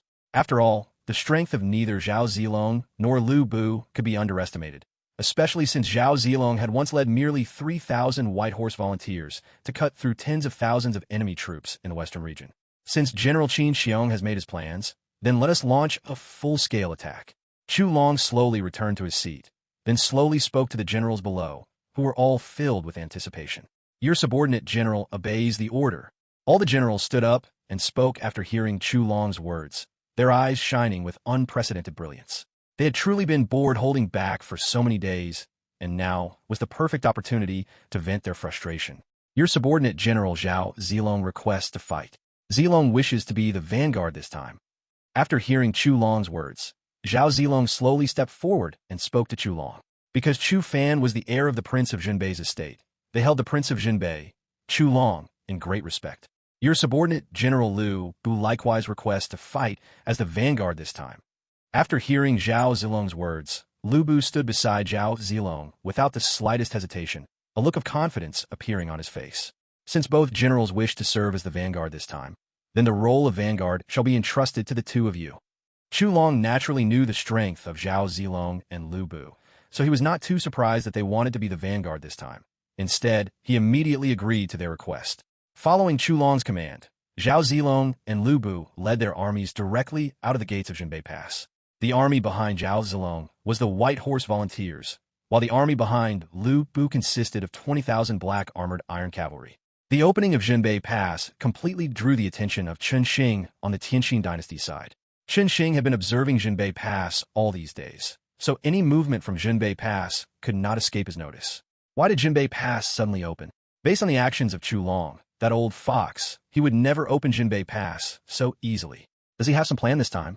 Chen Xing frowned as he looked at the sand table in front of him. He did not believe Chu Long would simply hand over Jinbei Pass, so he was currently guessing whether Chu Long had some sort of plan. Marshal, only 20,000 troops in total came out of Jinbei Pass this time. Even if there is a plan, can it be accomplished with just these 20,000 soldiers? A master of the spirit roaming realm beside, Chen Xing spoke with a look of disdain after hearing Chen Xing's words. He had no worries about the prince of Jinbei's estate. Instead, he felt that Chen Xing was being overly cautious. Upon hearing the general's words, a helpless expression appeared on Chen Xing's face, but he quickly concealed it and slowly looked at the assembled generals before him. The faces of these generals were all filled with anticipation. Huang Cheng, this marshal orders you to lead 100,000 troops to see what tricks Chu Long is trying to pull this time. Finally, Chen Xing directed his gaze toward a middle-aged commander and slowly spoke to this middle-aged general. Your subordinate general accepts the order. A look of joy appeared on the middle-aged general's face after hearing Chen Xing's words, and he quickly left the tent. At this moment, the excitement on the faces of the other generals instantly changed, and they looked enviously at the departing middle-aged general.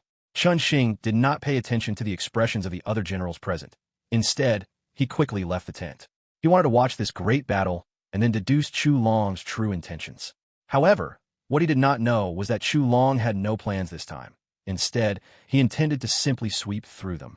Huang Cheng quickly led his army to appear before Zhao Zilong and the others. Who goes there? State your names. This general does not kill nameless individuals with his spear. Huang Cheng stopped not far in front of Zhao Zilong and Lu Bu, looked at them, and spoke leisurely, an expression of excitement and agitation appearing on his face. Since he had never seen Lu Bu and Zhao Zilong before, it meant that they were perhaps just two insignificant figures. White Horse Silver Spear, Zhao Zilong. Demon God Lu Bu. After hearing the middle-aged general's words, Zhao Zilong and Lu Bu exchanged glances, both seeing disdain in the other's eyes, but the two of them still slowly stepped out and spoke to the middle-aged general before them. After hearing Zhao Zilong and Lu Bu's words, Huang Qing suddenly felt that the two names sounded somewhat familiar, so he frowned as he looked at Zhao Zilong and Lu Bu before him. And the names of Lu Bu and Zhao Zilong, amplified by their voices, spread throughout the entire Tianqing dynasty army. A look of worry instantly appeared on the face of Chen Xing, who had just walked out of his tent. I didn't expect White Horse Silver Spear Zhao Zilong and the demon god incarnate Lu Bu to both appear on the battlefield. It seems Chu Fan's reinforcements have arrived. So that's it. I wondered how Chu Long dared to leave the pass and provoke me. Chen Xing finally realized the situation. He now understood why Chu Long chose not to continue defending the pass, but instead launched a proactive attack. The cultivation levels of White Horse Silver Spear Zhao Zilong and the demon god incarnate Lu Bu had both reached the Dharma aspect realm. Naturally, as the marshal of the Tianqing dynasty, he had also heard of the White Horse volunteers behind Zhao Zilong. Quickly go and call Huang Cheng back. Having realized the danger, Chen Xing quickly spoke to a soldier beside him. Although the soldier was confused after hearing his words, he still quickly rode his warhorse toward the battlefield. Chen Xing, meanwhile, looked at the battlefield with some worry, hoping that the great battle had not yet begun. But how could things go according to his wishes?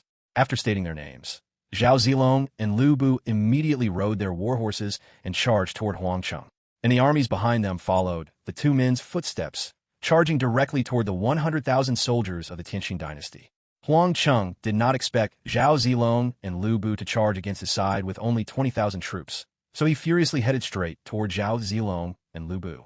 However, Just as the long spear in his hand was about to reach Zhao Zilong, it was instantly shattered by a terrifying force, turning into countless fragments that fell to the ground. Furthermore, he did not even have time to react before he was sent flying by this terrifying force, instantly losing all signs of life while still in the air. He then slowly fell from the sky like a corpse. As for Zhao Zilong and Lu Bu, they paid him no mind and charged directly into the Tianqing Dynasty army. Chapter 180. Zhao Zilong and Lu Bu shocked the entire audience, Chen Xing's worries.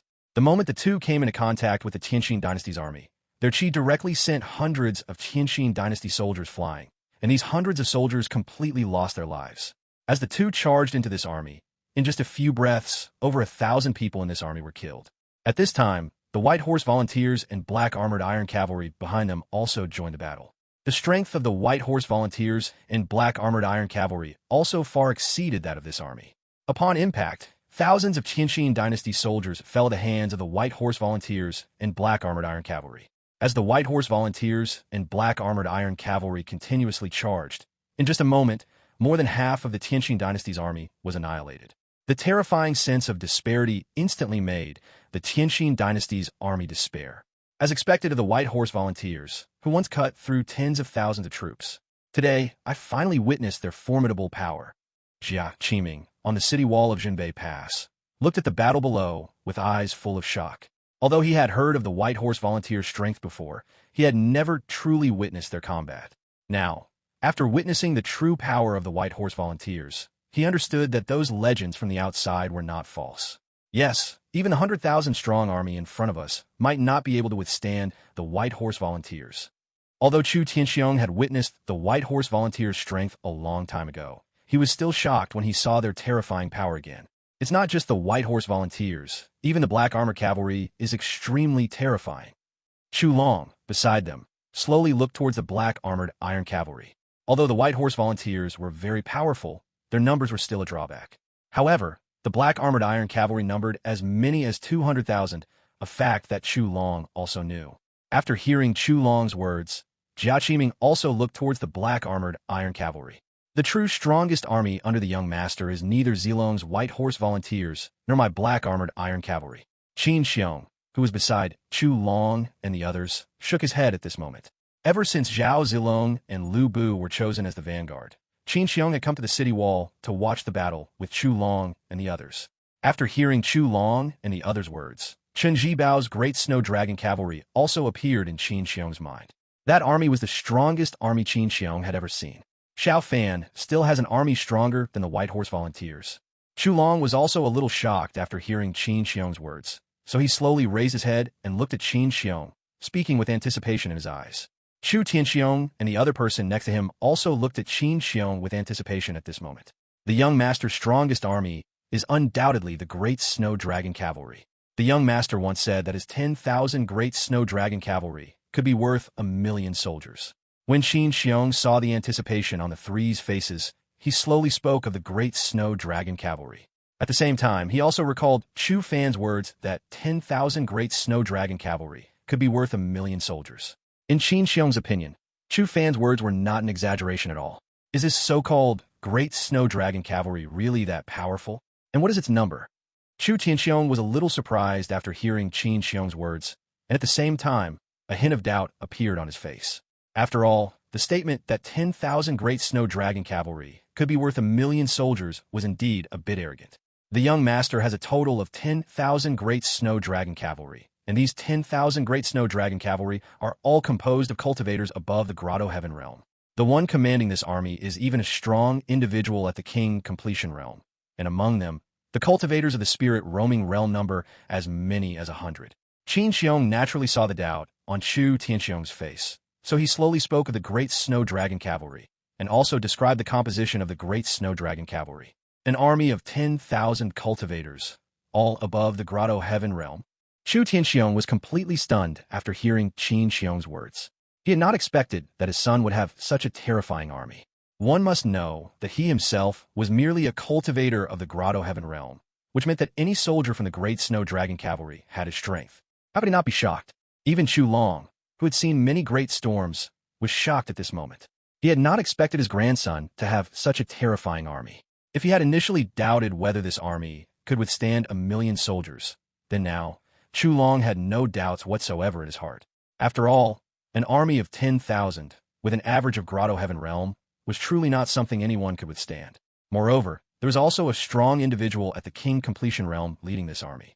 Qin Xiong looked at the shocked expressions on the three's faces and said nothing more. Instead, he slowly looked towards the battlefield below. At this time, the battle below had also ended. Under the leadership of Zhao Zilong and Lu Bu, the strength of the White Horse Volunteers and Black Armored Iron Cavalry greatly increased, so they easily slaughtered more than half of the 100,000 Tianxin Dynasty army. Indeed, a great reputation is never undeserved. On the other side, Chan Xing, who was looking at the battlefield ahead, also sighed helplessly and said, at this time, he had naturally already seen the outcome of this great battle.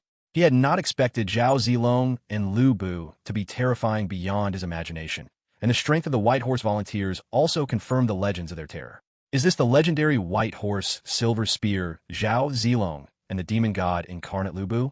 Their strength is too terrifying. The middle-aged general who had been arrogant just a moment ago was now looking at the battlefield with some shock. He had not expected the legendary White Horse, Silver Spear, Zhao Zilong, and the Demon God Incarnate Lu Bu to be so terrifying. Moreover, they had only led 20,000 troops and slaughtered their 100,000 troops. One must know that there was a several-fold difference in numbers between these two armies. Although their strength is great, their numbers are too far inferior to ours. I don't believe they can eliminate our 1,000,000-strong army. Another general also recovered from his shock. He looked toward Zhao Zilong and Lu Bu with a determined look in his eyes. Although Lu Bu and Zhao Zilong's strength was indeed great, the army behind them was too small. It was still impossible to defeat them. Chen Xing also nodded after hearing this general's words. He obviously agreed with this general's words. Although Zhao Zilong and Lu Bu's strength was indeed somewhat terrifying, they were still just two individuals after all. Chapter 181: The Decisive Battle Begins. The invincible Zhao Zilong and Lu Bu. However, what they didn't expect was that since Zhao Zilong and Lu Bu had already appeared on the battlefield, how could Chu Fan not have made arrangements? After dealing with the 100,000 troops in front of them, Zhao Zilong and Lu Bu did not choose to stop. Instead, they continued to lead the army behind them to slaughter the Tianxin Dynasty's army. Marshal, let's commit all our forces and directly eliminate Zhao Zilong and Lu Bu first. Only then will we have a chance at victory. The generals of the Tianxin Dynasty naturally saw this scene. A general stepped forward and spoke to Qin Xing, his eyes filled with urgency and fervor. This time, he wanted to break the world perception of these two great figures, the so-called White Horse and Silver Spear and the demonic god general. He wanted to gain fame by slaying Zhao Zilong and Lu Bu in this battle. Qin Xing frowned after hearing the general's words. At this moment, the best approach was to follow the general's suggestion, but for some reason, he had an unsettling feeling in his heart. Marshal, I agree with General Zhao. The best plan now is to commit all our forces. Marshal, I also agree with their opinion. Marshal, deploy the troops. Seeing that their marshal remained silent, the other generals also chimed in, eager to slay these two renowned generals. Commit all forces. Qin Xing looked at the excited expressions on everyone's faces and slowly spoke with a hint of helplessness. After speaking, his gaze drifted towards Chu Long and the others on the city wall. Chu Long, the outcome of our great battle rests on this one. Qin Xing murmured softly in his heart, looking in Chu Long's direction, his eyes filled with a resolute glint. As his words fell, the 1,000,000-strong army of the Tianxin Dynasty charged directly toward Zhao Zilong and the others. The army led by Zhao Zilong and Lu Bu appeared so tiny amidst this 1,000,000-strong army, like an ant entering an ant colony. It seems that old fellow intends to decide victory or defeat with this king in one battle. At this moment, Chu Long, on the Jinbei Pass city wall, naturally saw this scene. He slowly turned his gaze towards the Tianxin Dynasty's army. At this moment, Chu Long seemed to look through countless moments in time towards the marshal of the Tianxin Dynasty. Yes, this has always been his long-cherished wish. Jia Qiming also slowly stepped forward and spoke to Chu Long, a look of emotion appearing on his face after he finished. As someone who had always followed Chu Long, he naturally knew about the conflict between Chu Long and the marshal of the Tianxin Dynasty. But this time, only this king can be victorious. Chu Long's face suddenly showed a resolute expression after hearing Jia Qiming's words. He couldn't afford to lose in the past, and he certainly couldn't afford to lose now. His grandson had just taken over the entire Great Yan Imperial Dynasty, so how could he possibly allow Jinbei Pass to fall? Your Highness, rest assured, we cannot fail this time. Qin Xiong, standing beside Chu Long, also looked at the scene outside with a determined expression. This time, it's up to General Qin. Order all troops to attack. Chu Long nodded after hearing Qin Xiong's words, then spoke to Chu Tianxiong behind him. The previously inconspicuous Chu Tianxiong also slowly stepped forward, then directly left the city wall. The next second, he led the army of the Prince of Jinbei's estate from Jinbei Pass directly out of Jinbei Pass. Your Highness, your subordinate general should also enter the battlefield. Qin Xiong, after seeing the army of the Prince of Jinbei's estate leave Jinbei Pass, slowly cupped his hands towards Chu Long. Go. I will await General's triumphant return here. Chu Long waved his hand at Qin Xiong after hearing his words, his eyes filled with anticipation. Upon hearing Chu Long's words, Qin Xiong instantly transformed into a streak of light and vanished from his spot. The army he led this time was not within Jinbei Pass, but rather concealed in a location outside the city walls of Jinbei Pass. With Qin Xiong's arrival, the black armored iron cavalry also prepared for their charge. 180,000 black armored iron cavalry stood before Qin Xiong, emitting a terrifying aura. As the army of the Prince of Jinbei's estate in front clashed with the Tianqing dynasty's army, Qin Xiong's lips finally curved into a smile. Then, he was seen riding his warhorse, leading the black armored iron cavalry behind him, charging towards the Tianqing dynasty's army. On the battlefield, Chunxing had just breathed a sigh of relief watching the two armies clash when he felt the ground shake. He then looked towards the direction from which the tremors emanated. The next second, he saw Qin Xiong leading a large army heading in his direction. Is this your scheme, Chu Long? If it's just this, I'm afraid you won't win this time. Chunxing looked at Qin Xiong's side, where there were only less than 200,000 troops, and suddenly breathed a sigh of relief. Then, he slowly turned his gaze towards Jinbei Pass.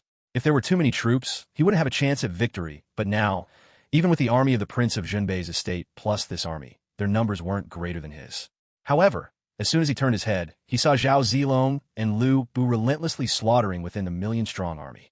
At this moment, Zhao Zilong and Lu Bu truly seemed like war gods among mortals. A vacuum of several hundred zhang had already formed around them. At the same time, with every step they took, hundreds of soldiers fell. This can't go on. Only by slaying these two first will our army's aura not be affected. Chunxing looked at the two slaughtering, a bitter smile appearing on his lips, and he began to frown. Lu Bu and Zhao Zilong's destructive power was too great. Their decisive killing had already begun to shake the Tianqing dynasty's army. If they didn't deal with the two of them soon, the Tianqing dynasty's army might fail due to a loss of morale. You all go and hold them off. If there's an opportunity, directly slay them both. Chunxing looked at the generals around him and slowly spoke. These generals were somewhat helpless after hearing Chunxing's words. After all, those two were killing gods. However, at this moment, they naturally couldn't defy the marshal's order, so dozens of generals charged directly towards Zhao Zilong and Lu Bu. At the same time that these dozens of generals charged towards Zhao Zilong and Lu Bu, on the other side, Qin Xiong also led the black armored iron cavalry to the outside of the Tianqing dynasty's army. He was seen wielding his twin maces, charging towards the army in front of him. The mere aura emanating from him made the opposing army unable to move. Chapter 182 The battle situation changes. Chunxing meets Lu Bu. In just an instant, hundreds of Tianqing dynasty soldiers fell around Qin Xiong. The black armored iron cavalry behind him were also extremely powerful. In just a moment of collision, they tore a gap in the Tianqing dynasty army and continued to slaughter them. The Tianqing dynasty army appeared so weak and vulnerable before them. As the army led by Qin Xiong plunged into the Tianqing dynasty army, the initially united Tianqing dynasty forces began to fall into disarray. At this point, no one wanted to stand against the army brought by Qin Xiong, as the pressure they exerted was simply too immense. Meanwhile, the Prince of Jinbei's estate army, witnessing this scene, charged forward as if injected with adrenaline. Since their young master's army was so formidable, they naturally couldn't fall too far behind. The strength of the army in Chu Fan's hands is truly terrifying. Even if our Prince of Jinbei's estate army weren't here today, they could probably defeat the Tianqing dynasty army outside with just these 200,000 troops. Chu Long, on the city wall of Jinbei Pass, was also greatly shocked by this sight. Although he had already seen that the black armored iron cavalry's strength was not to be underestimated, he had not expected them to possess such terrifying power. In just one charge, they had dealt with tens of thousands of Tianqing dynasty soldiers. If such charges were repeated a few more times, wouldn't the entire Tianqing dynasty army be annihilated? If he didn't have such a powerful army, how could Chu Fan have conquered the great Yan dynasty so easily? Jia Qiming, standing beside Chu Long, smiled upon hearing his words, then gazed meaningfully towards the direction of the Great Yin Dynasty's imperial capital. Although the Great Yin Dynasty had been completely taken over by Chu Fan by this time. However, Chu Fan, who was in seclusion, had not yet changed the Great Yin Dynasty's imperial capital, and he hadn't even established a nation yet. Therefore, the Great Yin Dynasty was still considered the Great Yin Dynasty. But their masters had changed from the Murong clan to the Chu family. Indeed, once this great battle concludes, Zhao Fan can ascend the throne and become emperor. By then, the entire Great Yin Dynasty will belong to our Chu family. Chu Long also smiled upon hearing Jia Qiming's words, then looked towards the imperial capital with an excited expression. At this moment, he was genuinely happy.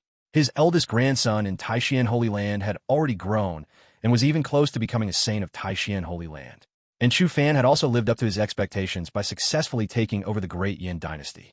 One was a prodigy in the cultivation world, while the other was the master of an imperial dynasty. It could be said that Chu Long was extremely satisfied with Chu Fan and Chu Chan at this moment. I'm afraid Zhao Fan's ambition is not as simple as just the Great Yin Dynasty. Upon hearing Chu Long's words, Jia Qiming's gaze drifted across the entire land. He believed Chu Fan's goal would definitely not be that simple. If Chu Fan truly only wanted to take over the Great Yin Dynasty, he wouldn't have offended the Tianxing Dynasty and Fengyan Dynasty to such an extent. Whatever Zhao Fan's goal may be, we will only support him unconditionally. Chu Long naturally understood the meaning behind Jia Qiming's words, so he gazed meaningfully towards the horizon. As Chu Fan's grandfather, Chu Long naturally understood what Chu Fan was thinking in his heart, but such matters would naturally not be revealed so quickly. On the other side, Chen Xing, in the midst of the battlefield, was completely stunned as he watched Qin Xiong's army charging towards him. He had initially thought that 200,000 troops couldn't change the outcome of this great battle, but seeing the formidable power of the black armored iron cavalry, he was utterly bewildered. In just a brief moment, their Tianxing dynasty had fallen into a disadvantage. This was something he had never anticipated. Moreover, Qin Xiong was still continuously leading the black armored iron cavalry deeper into the very center of the army. On the other side, Zhao Zilong and Lu Bu were both charging towards him without any hesitation. At this moment, he suddenly realized that the soldiers around him seemed unreliable. The dozens of generals he had sent to block Zhao Zilong and Lu Bu had fallen into their hands in just a few exchanges. One must know that the cultivation of these generals had reached the divine ability and grotto heaven realm. Yet, in front of Lu Bu and Zhao Zilong, they appeared so insignificant. It was as if ordinary soldiers were facing a true general, falling effortlessly. In fact, this was not to say that these generals were weak, but rather because in a Xuanhuan world, those with higher cultivation could easily overpower those with lower cultivation. Did I really have to be defeated here in the end? A bitter expression appeared in Qin Shing's eyes as he watched Lu Bu and Zhao Zilong continuously charging towards him. At this moment, he no longer held any hope. Hundreds of thousands of the million-strong army he had led out had already fallen. It seems I won't be able to return and continue serving my emperor.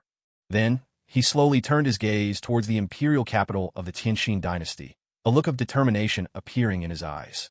Subsequently, Qin Shing reluctantly withdrew his gaze, then rode his warhorse toward Zhao Zilong and Lu Bu.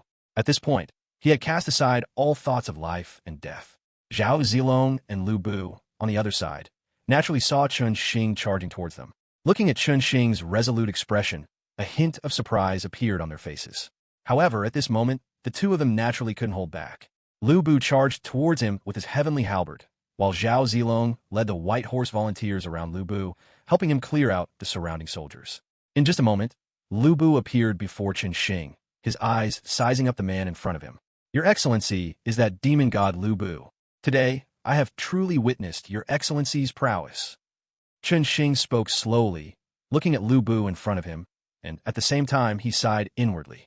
With such a terrifying existence, did the Tianxing dynasty truly have a chance of victory? Lu does not kill nameless people. State your name. Lu Bu looked at Qin Shing in front of him with a hint of excitement in his eyes. Although he didn't know the status of the person in front of him in the Tianxing dynasty, the fact that this person could command 1,000,000 troops indicated that his status in the Tianxing dynasty was not low. Chen Xing, Grand Marshal of a northern expedition of the Tianxing dynasty. Although Qin Shing knew he was no match for Lu Bu in front of him, his aura was still extremely domineering at this moment, and he spoke to Lu Bu with a serious expression. Chapter 183 Chu Fan leaves the pass, establishes Chang'an and the Great Xia dynasty. Lu Bu, upon hearing Qin Shing's words, immediately raised his heavenly halberd and charged toward Qin Shing. The reason he had not made a move earlier was mainly because he wanted to ascertain the identity of the person before him. Chun Xing was not overly surprised to see Lu Bu directly attack him. Instead, he drew the long sword from his waist and rushed toward Lu Bu. At the same time, several experts whose aura had reached the spirit roaming realm appeared beside him. The moment these cultivators appeared, they immediately charged toward Lu Bu. Furthermore, among these cultivators whose aura had reached the spirit roaming realm, there was one cultivator whose aura had also reached the Dharma aspect realm. They were the greatest trump card of the Tianqin dynasty's current military expedition, yet they resolutely chose to face death alongside Qin Xing. Even if all of you attack together, what difference does it make? Do you really think you can stop this general? Upon sensing their auras, Lu Bu burst into maniacal laughter, and then his body instantly transformed into a terrifying figure. The heavenly halberd in his hand struck directly at the strongest cultivator before him, the one in the Dharma aspect realm.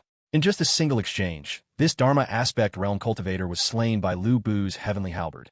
Lu Bu, having dealt with the Dharma aspect realm cultivator, did not stop. Instead, he continued to wield the heavenly halberd in his hand and charged toward the several spirit, roaming realm cultivators of the Tianqin dynasty ahead. The terrifying qi radiating from him directly forced everyone present to continuously retreat. The heavenly halberd in his hand was like the Grim Reaper's scythe, constantly harvesting the lives of the surrounding soldiers. Just as the great battle at Jinbei Pass was about to conclude, a terrifying qi erupted from the closed-door cultivation chamber, where Chu Fan was located in the imperial capital. Chu Fan's qi inside the chamber was continuously growing. Soon, this qi seemed to break through its shackles, surging directly to the king realm. Chu Fan, sitting in the center, retracted all the qi on his body before slowly opening his eyes. As he opened his eyes, two beams of silver-white light shot out from them. Is this the power of the king realm? I feel like I could shatter the space before me with a casual punch. Chu Fan clenched his fist, feeling the power within his body, and murmured happily. After half a month, Chu Fan finally achieved a breakthrough in his cultivation to the king realm. In fact, he could have entered the king realm much faster. However, during this time, he focused on raising his state to its absolute peak, and even the terrifying battle that occurred in the imperial capital did not affect him. Of course, the main reason was that Li Yuanba was guarding the exterior. Otherwise, how could the battle in the imperial capital not have affected him? This time, I not only achieved a breakthrough to the king realm, but I'm also not far from the middle king realm. Feeling the power within his body, Chu Fan spoke with a hint of excitement. Although he had just achieved a breakthrough to the early stage king, due to his accumulation during the Dharma aspect realm, he was already very close to the middle king realm. After retracting his qi, Chu Fan slowly stood up and walked out of the chamber. Li Yuanba, who was outside the chamber, also stood up at this time. The moment he sensed that surge of qi, he knew that his young master had successfully achieved a breakthrough. Sure enough, just as Li Yuanba stood up, waiting for Chu Fan to emerge, the chamber door opened. Chu Fan slowly walked out of the chamber, and a sincere smile appeared on his face as he looked at Li Yuanba. Congratulations, young master, on achieving a breakthrough to the king realm. Seeing Chu Fan emerge, Li Yuanba quickly stepped forward, approached Chu Fan, and spoke, all while his two massive iron hammers remained firmly resting on his shoulders. This is largely thanks to Yuanba acting as my protector. Chu Fan slowly stepped forward and patted Li Yuanba on the shoulder. As for Li Yuanba, upon hearing Chu Fan's words, he chuckled honestly, then carried his two massive iron hammers and followed behind Chu Fan. In the imperial palace, Chu Fan, who had just emerged from seclusion, arrived in the main hall. Inside the hall, besides Chu Fan, were Guojia, Yuan Qingdu, and others. Your subordinate general and the others congratulate your highness on achieving a breakthrough in cultivation. Everyone looked at Chu Fan above, bowed, and spoke excitedly. Chu Fan waved his hand after hearing their words, then slowly turned his gaze toward Zhao Gao and asked, have the internal affairs of the great Yin dynasty been resolved yet? Reporting to your highness, all destabilizing factors within the great Yin dynasty have been completely resolved. Zhao Gao quickly stepped forward and spoke after hearing Chu Fan's question. During Chu Fan's seclusion, he thoroughly led the net of Luo to completely resolve all destabilizing factors within the great Yin dynasty. Of course, during this period, there was also assistance from the army and the embroidered uniform guard. Have the armies of the Fengyan dynasty and the Tianqin dynasty been dealt with? Chu Fan nodded after hearing Zhao Gao's words, then shifted the topic to the armies of the Fengyan dynasty and the Tianqin dynasty. The army of the Fengyan dynasty has been dealt with by General Chen, and as for the army of the Tianqin dynasty, They are probably close to being resolved now as well. Zhao Gao continued to speak respectfully upon hearing Chu Fan's words. Chu Fan nodded in satisfaction after hearing Zhao Gao's report, then slowly turned his gaze toward Guojia. Is everything regarding the imperial capital complete? He was very reassured about Guojia. So although he was asking a question, Chu Fan's tone carried a hint of certainty.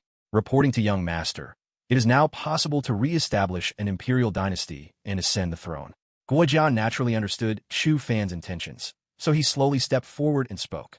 After he finished speaking, everyone looked at Chu Fan above with excited eyes, because all the generals below anticipated Chu Fan ascending the throne and becoming emperor. Change the imperial capital to Chang'an, and after everyone returns, establish the imperial dynasty as Great Xia. Chu Fan looked at the expectant crowd and spoke slowly. As someone who achieved transmigration, he naturally hoped that his former country could become completely famous in this world. Therefore, when establishing the imperial dynasty, he planned to name the imperial dynasty Great Xia. As for why he wanted to change the imperial capital to Chang'an, the main reason was that Chu Fan wanted to commemorate the former Chang'an city. After all, in the eyes of Chu Fan in his previous life, Chang'an was the pursuit of everyone in Great Xia, and also the faith of everyone in Great Xia. Moreover, Chu Fan knew that the old name of the Great Yin dynasty's imperial capital would naturally not be continued. Chapter 184: The Helplessness of the Tianxin Dynasty, Meng Ji's Plans. Naturally, no one else objected to Chu Fan's words, so in the time that followed, Chang'an began to be built. However, the construction of Chang'an was not particularly complex, as the imperial capital was originally the imperial capital of the Great Yin imperial dynasty, so it was already very well established. Next, it was merely a matter of altering some palaces or the construction within the imperial palace according to Chu Fan's vision. Half a month later, Chun Jibao led the Great Snow Dragon cavalry back to Chang'an. As for why he took half a month to return, the most important reason was that Chun Jibao went to the Prince of Jinbei's estate and brought everyone from the Prince of Jinbei's estate to Chang'an. This included Chu Fan's birth mother. Meanwhile, the great battle on Zhao Zilong's side had already concluded. This great battle ended with the victory of Zhao Zilong and his forces. The millions of troops of the Tianxin imperial dynasty were all annihilated in this battle, which completely served as a backdrop for the establishment of the Great Xia imperial dynasty. Chu Long and Chu Tianxiong, having resolved the border campaign, also rushed to Chang'an, eager to see the former imperial capital of the Great Yin imperial dynasty. Because Chang'an was currently under construction, it appeared exceptionally lively, much more so than the former imperial capital. This time, Chang'an was conquered by the heir of the Prince of Jinbei's estate, Chu Fan, and they also knew that the heir of the Prince of Jinbei's estate, Chu Fan, would establish an imperial dynasty here. This was a life that cultivators and common people alike yearned for. Just as Chang'an was bustling with activity, the imperial palace of the Tianxin imperial dynasty was terribly gloomy. The emperor of Tianxin dynasty had also learned the outcome of this great battle. He looked grimly at the ministers below him. He had not expected that the millions of troops dispatched by their Tianxin imperial dynasty would all perish outside Jinbei Pass. Therefore, this time, their Tianxin imperial dynasty lost 1 million troops and a Grand Marshal, which had shaken the very foundation of their nation. After all, the total number of troops the entire Tianxin imperial dynasty could mobilize was only 3 to 4 million, and 1 million had fallen this time. Your Majesty, news has just arrived from the Great Yin imperial dynasty that the heir of the Prince of Jinbei's estate has changed the imperial capital to Chang'an and intends to establish the Great Xia imperial dynasty. Just when everyone was at a loss for words, an old man slowly stepped forward and spoke to the emperor of Tianxin dynasty, a hint of helplessness visible on his face. In the past half-month, Chu Fan had also completely released the news about Chang'an, so the other major imperial dynasties in the eastern region had also received news that Chu Fan was going to establish Chang'an and the Great Xia. I didn't expect the Great Yin imperial dynasty to be so vulnerable, taken down by Chu Fan in less than a month. The emperor of Tianxin dynasty waved his hand helplessly at this moment. Then a hint of mockery appeared at the corner of his mouth. He truly looked down on his old rival. After all, he couldn't even hold out for a month before being taken down by Chu Fan. How could he possibly respect the Great Yin imperial dynasty? However, at this moment, the emperor of Tianxin dynasty also began to take Chu Fan seriously. After all, Chu Fan had taken down the Great Yin imperial dynasty in just 1 month, which indicated that Chu Fan's strength was not weak. They were now completely at odds with the Prince of Jinbei's estate, so in the future, they would definitely go to war with Chu Fan again. At this, a grim expression appeared on the face of the emperor of Tianxin dynasty. Your Majesty, although Chu Fan's army is powerful, his enemies are not just our Tianxin imperial dynasty. I believe the Fengyan dynasty would also not allow the great Xia to grow. The old man who had just spoken naturally guessed the thoughts of the emperor of Tianqing dynasty, so he slowly stepped forward and spoke to the emperor of Tianqing dynasty. After he finished speaking, his eyes flickered with colorful light, like a venomous snake. Then, in your opinion, how should we deal with this so-called Great Xia Imperial Dynasty and Chu Fan? The emperor of Tianqing dynasty also reacted after hearing the old man's words, then slowly questioned the old man in front of him. Your Majesty, isn't Chu Fan going to establish the Great Xia Imperial Dynasty? Then let's go and see how powerful this so-called Great Xia Imperial Dynasty really is. If the Great Xia Imperial Dynasty is truly powerful, I believe the Fengyan Imperial Dynasty will be more anxious than us. The old man slowly stepped forward and said after hearing the emperor of Tianqing dynasty's words. After he finished speaking, a look of curiosity appeared on his face. Good. In that case, you will make a trip to the Great Xia Imperial Dynasty to congratulate Chu Fan of the Great Xia Imperial Dynasty, and while you're there, see what kind of foundation the Great Xia Imperial Dynasty possesses. The emperor of Tianqing dynasty made his decision immediately after hearing the old man's words, directly issuing the order to the old man in front of him. This servant will not fail in his mission. Upon hearing the emperor of Tianqing dynasty's words, he truly cupped his hands to the emperor of Tianqing dynasty, then looked towards Chang'an with anticipation. Because Chu Fan had released the news about Chang'an, not only the Tianqing Imperial Dynasty had received it, but even the Mengyuan Dynasty, which had rarely appeared, had also received this news. This Chu Fan truly lives up to his reputation as a submerged dragon. He is now transformed into a dragon. Mengu was also shocked after receiving the news. He had not expected Chu Fan to successfully take down the entire Great Yan Imperial Dynasty in just 1 month. One must know that it had been less than a year since the Heavenly Prodigy battle ended, yet Chu Fan had directly taken down the entire Great Yan Imperial Dynasty. How could he not be shocked? And his ambition is not bad. But I wonder what the Fengyan Imperial Dynasty and the Tianqing Imperial Dynasty plan to do. Mengu then looked towards the other 2 Imperial Dynasties, because he knew that the other 2 Imperial Dynasties had also been offended by Chu Fan. One could say that the only one Chu Fan had not offended was their Mengyuan Dynasty. It seems it's time to let Yuer go and see the so-called Chang'an, and also congratulate Chu Fan on my behalf. Mengu then withdrew his gaze and walked directly out of his palace. Although he was very interested in Chu Fan at this time, as an emperor of an imperial dynasty, he naturally could not go to another imperial dynasty. Moreover, his daughter was very interested in Chu Fan, so this time he planned to let his most beloved daughter go to Chang'an. This could also express his pay attention to Chu Fan. After all, he was even sending out his most beloved daughter. Furthermore, Mengu had another idea in his heart. After all, their Mengyuan dynasty was not friendly with the other 2 major imperial dynasties, so Mengu now wanted to see if he could form an alliance with the Great Xia Imperial Dynasty, which had not yet been established. Chapter 185, Luo Tianyi's Excitement, Shangguan Qingqing's Journey. The Fengyan dynasty naturally received the news. Yun Xiaotian never expected Chu Fan to be so perfectly prepared, not only solving the armies of the Fengyan dynasty. He even easily dealt with the million-strong army of the Tianqing dynasty. At the same time, he also received news of Chu Fan's plan to establish Chang'an and the Great Xia. As expected, he is an existence that even I cannot see through. It seems the millennium-old pattern of the eastern region has been completely broken. Yin Xiaotian couldn't help but sigh as he looked at the news. Although he was somewhat angry at this moment, he still dared not ignore Chu Fan's existence. Even when the 4 great dynasties of their eastern region were established, it wasn't as easy as Chu Fan made it seem. If Yin Xiaotian had initially not paid much attention to Chu Fan, then now Yin Xiaotian completely took Chu Fan seriously. He felt that Chu Fan might be able to break the millennium-old pattern of the eastern region.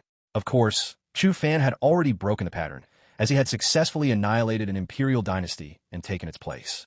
Then let me see if you truly have the courage to withstand the pressure of the 3 great dynasties. Yin Xiaotian thought for a moment before slowly speaking. At the same time, his gaze drifted towards Chang'an, wondering what he was thinking. At this moment, the happiest was undoubtedly the Feng family.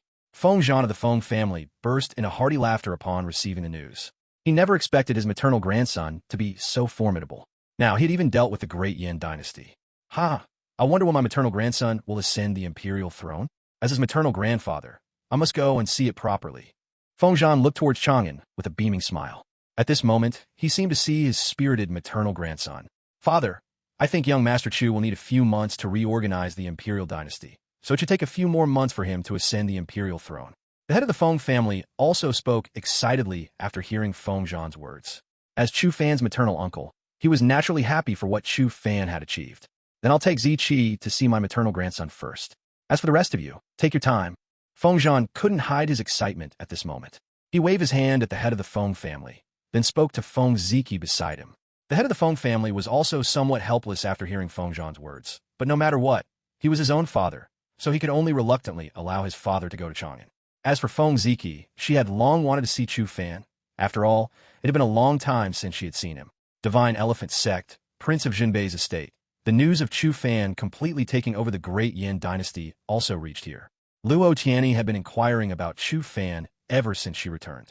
At this moment, the news of Chu Fan completely taking over the Great Yin Dynasty and establishing Chang'an naturally reached her. I never expected young Master Chu to actually succeed, and in such a short amount of time. Upon seeing the news about Chu Fan, a blush appeared on Luo Tianyi's face, and the joy in her eyes could no longer be concealed. Did Big Brother Chu Fan really succeed? Then is Big Brother Chu Fan going to be the emperor next? Luo Qingyun, who was beside Luo Tianyi, was also very happy after hearing Luo Tianyi's words, her small face brimming with an innocent and lovely smile. That's right, your Big Brother Chu Fan is going to be the emperor next. Qingyun, do you want to go find your Big Brother Chu Fan then? Luo Tianyi also came back to her senses after hearing Luo Qingyun's words, then looked at Luo Qingyun with a smile and said, Yes, Qingyun hasn't seen Big Brother Chu Fan in a long time. Luo Qingyun replied without hesitation after hearing Luo Tianyi's words, and the smile on her face could no longer be concealed. What makes Qingyun so happy? Just then, a hearty voice of a middle-aged man slowly entered the ears of the two. Then, a middle-aged man dressed in luxurious robes appeared before them. This middle-aged man looked very strong, and the qi emanating from him was not simple.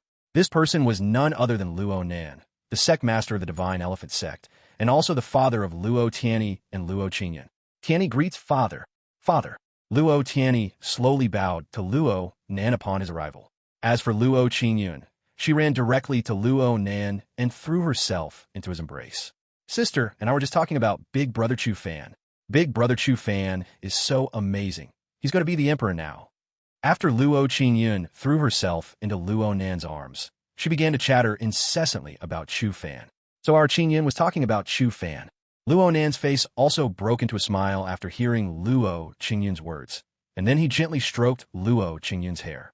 As a sect master, he had naturally heard of Chu Fan. At the same time, he never expected that the legendary heir of the Prince of Jinbei's estate would actually resolve the entire Great Yin Dynasty. Father, Qingyun wants to go see Big Brother Chu Fan. Luo Qingyun then looked at Luo Nan and slowly spoke, her eyes filled with anticipation.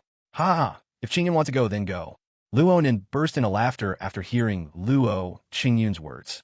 He naturally knew about the relationship between Luo Qingyun, Luo Tianyi, and Chu Fan. Now that Chu Fan was going to establish the Great Xia, Luo Nan naturally wouldn't stop his daughters from seeing him. Of course, the most important thing was that Luo Nan also recognized Chu Fan's strength. Perhaps at first, he felt that Chu Fan might not be a match for the Great Yin Dynasty, so he didn't invest in Chu Fan. But now, Luo Nan planned to invest in Chu Fan, though he wouldn't directly invest like those others, but rather let nature take its course. After all, his advantage was better than other sects. His two daughters had such good relationships with Chu Fan. Luo Tianyi also smiled happily after hearing Luo Nan's words. From Luo Nan's words, she could tell that her father didn't intend to stop her from seeing Chu Fan. At this moment, Luo Tianyi was not the only woman who wanted to see Chu Fan. Shangwan Qinsheng from the Tianxin dynasty was not like Luo Tianyi. After hearing the news about Chu Fan, she immediately rushed towards Chang'an, not even caring about her sect. Chu Fan, I wonder if you'll still recognize me after half a year? Shangwan Qinsheng looked towards Chang'an with charming eyes. She didn't know what was wrong with her, but Chu Fan's voice kept lingering in her mind. This time, after hearing the news about Chu Fan, she even disregarded her own sect, wanting to go find Chu Fan. Chapter 186, Chu Chen shock, Luo Wang and Jinyui take action. At the same time, the entire eastern region was completely shaken. After all, Chu Fan's speed was simply too swift. Chu Fan actually took down the Great Yin Dynasty so quickly. He truly is the one who could easily injure Murong Li in the Heavenly Prodigy battle. Now I finally understand why Chu Fan didn't participate in the Heavenly Prodigy battle. Those so-called prodigies probably mean nothing to him. What Chu Fan thinks in his heart is the entire world, unlike what we prodigies think. I wonder what changes Chu Fan's Great Xia dynasty will have compared to the other three great dynasties. What changes could there be? They're all the same. The cultivators of the eastern region were both excited about the great Xia dynasty established by Chu Fan and shocked by Chu Fan himself. At the same time, they also understood why Chu Fan hadn't participated in the heavenly prodigy battle. After all, how could a person capable of establishing a nation care about the so-called heavenly prodigy rankings? Of course, more importantly, the strength Chu Fan displayed at that time had already far surpassed that of the so-called prodigies. The changes in the eastern region naturally did not affect other regions, as the eastern region was considered barren in their eyes. Central region, Taishan Holy Land, Saint Sun Peak. Chu Chen looked at the message in his hand with a smile. During this period, he had also successfully seized the position of Saint of the Taishan Holy Land. The Saint battle was effortless for him. After all, among the quasi-Saint sons of the Taishan Holy Land, only 3 had broken through to the King Realm. So how could those quasi-Saint sons who had just broken through to the King Realm be his opponents? Therefore, Chu Chen achieved victory in this Saint battle and successfully ascended to the position of Saint of the Taishan Holy Land. I didn't expect that little kid who used to follow me around would also establish his own kingdom. Chu Chen looked towards the eastern region with a distant gaze, but a hint of joy and relief could be seen in his eyes. Initially, he had been thinking about how to help the little one who used to follow him improve his strength, but he never expected the little one's growth to far exceed his imagination. And his cultivation has actually broken through to the King Realm, Innate Dao Body, and he even has many prodigies by his side. What exactly happened to you all these years? Chu Chen then slowly withdrew his gaze, but his curiosity about Chu Fan did not diminish. He didn't know what exactly had happened to Chu Fan, but Chu Fan possessing an innate Dao body and breaking through to the King Realm far exceeded his expectations. After all, even he, with the Supreme Bone, had only broken through to the King Realm a while ago, yet his younger brother, who was several years his junior, had also broken through to the King Realm. Moreover, he possessed the legendary innate Dao body. Those with an innate Dao body would have no problems breaking through before the Great Saint Realm. What's more, many strong individuals and prodigies had appeared by Chu Fan's side, which instantly made him feel that Chu Fan had become mysterious. At the same time, Chu Fan in the eastern region also began to act. During this period, Chu Long and others also arrived in Chang'an. They were naturally not interested in the position of emperor of the Great Xia dynasty. Instead, they were more eager for Chu Fan to ascend to that position. At the same time, Chu Long also began to go into seclusion, because he felt that his strength was still too weak, and he wanted to break through to the Dharma aspect realm before Chu Fan's ascension. You rascal, why are you back again? Are things outside taken care of? Chu Tianxiong frowned, and said as he saw Chu Fan enter his small courtyard. After speaking, he pulled Chu Fan and slowly brought him to his side. As for Feng Shiran, she gave Chu Tianxiong a glare, then slowly took Chu Fan's hand. Zhao Fan, are all the preparations outside complete? Feng Shiran asked her son softly, and a proud expression could be seen on her face. Mother, all matters have been arranged. In a month, I will establish the Great Xia dynasty and invite all forces from the eastern region to witness it. Chu Fan nodded to his mother and said seriously. At this moment, streaks of imperial qi appeared around him. He was no longer the former prince. You're inviting all forces from the entire eastern region. Will you be able to keep them in check then? Chu Tianxiong was somewhat surprised to hear Chu Fan's words, and then a hint of worry appeared on his face. After all, if all the forces of the eastern region came to Chang'an, managing Chang'an would definitely be extremely difficult. If those forces caused trouble in Chang'an, their Great Xia dynasty might be ridiculed by others. Father, rest assured. From the moment I decided to establish the Great Xia dynasty, the entire eastern region will become the territory of the Great Xia dynasty. As for them wanting to cause trouble, that will depend on whether their strength is sufficient. Chu Fan spoke with an overbearing tone after hearing Chu Tianxiong's words, and the domineering aura on him instantly surged out, but he quickly reined it in. It's good that you have a sense of proportion. Your father can no longer help you in the future. Chu Tianxiong looked at Chu Fan in front of him, and a flicker of trance passed through his eyes. He never expected that the little one who once needed his protection had grown to this extent. At the same time, he also felt a bit helpless. As Chu Fan's father from now on, he was actually unable to protect his own child. Father, rest assured, I know what I'm doing. Chu Fan naturally also saw the loneliness in Chu Tianxiong's eyes, so he slowly stood up and spoke to Chu Tianxiong. At the same time, Chu Fan also began to look forward to the opening of the system mall. He wanted to see if there was anything in the system mall that could improve his father's and mother's talents. After all, Chu Fan could not watch his relatives and himself grow further and further apart. After chatting with his parents for a while in their palace, Chu Fan left.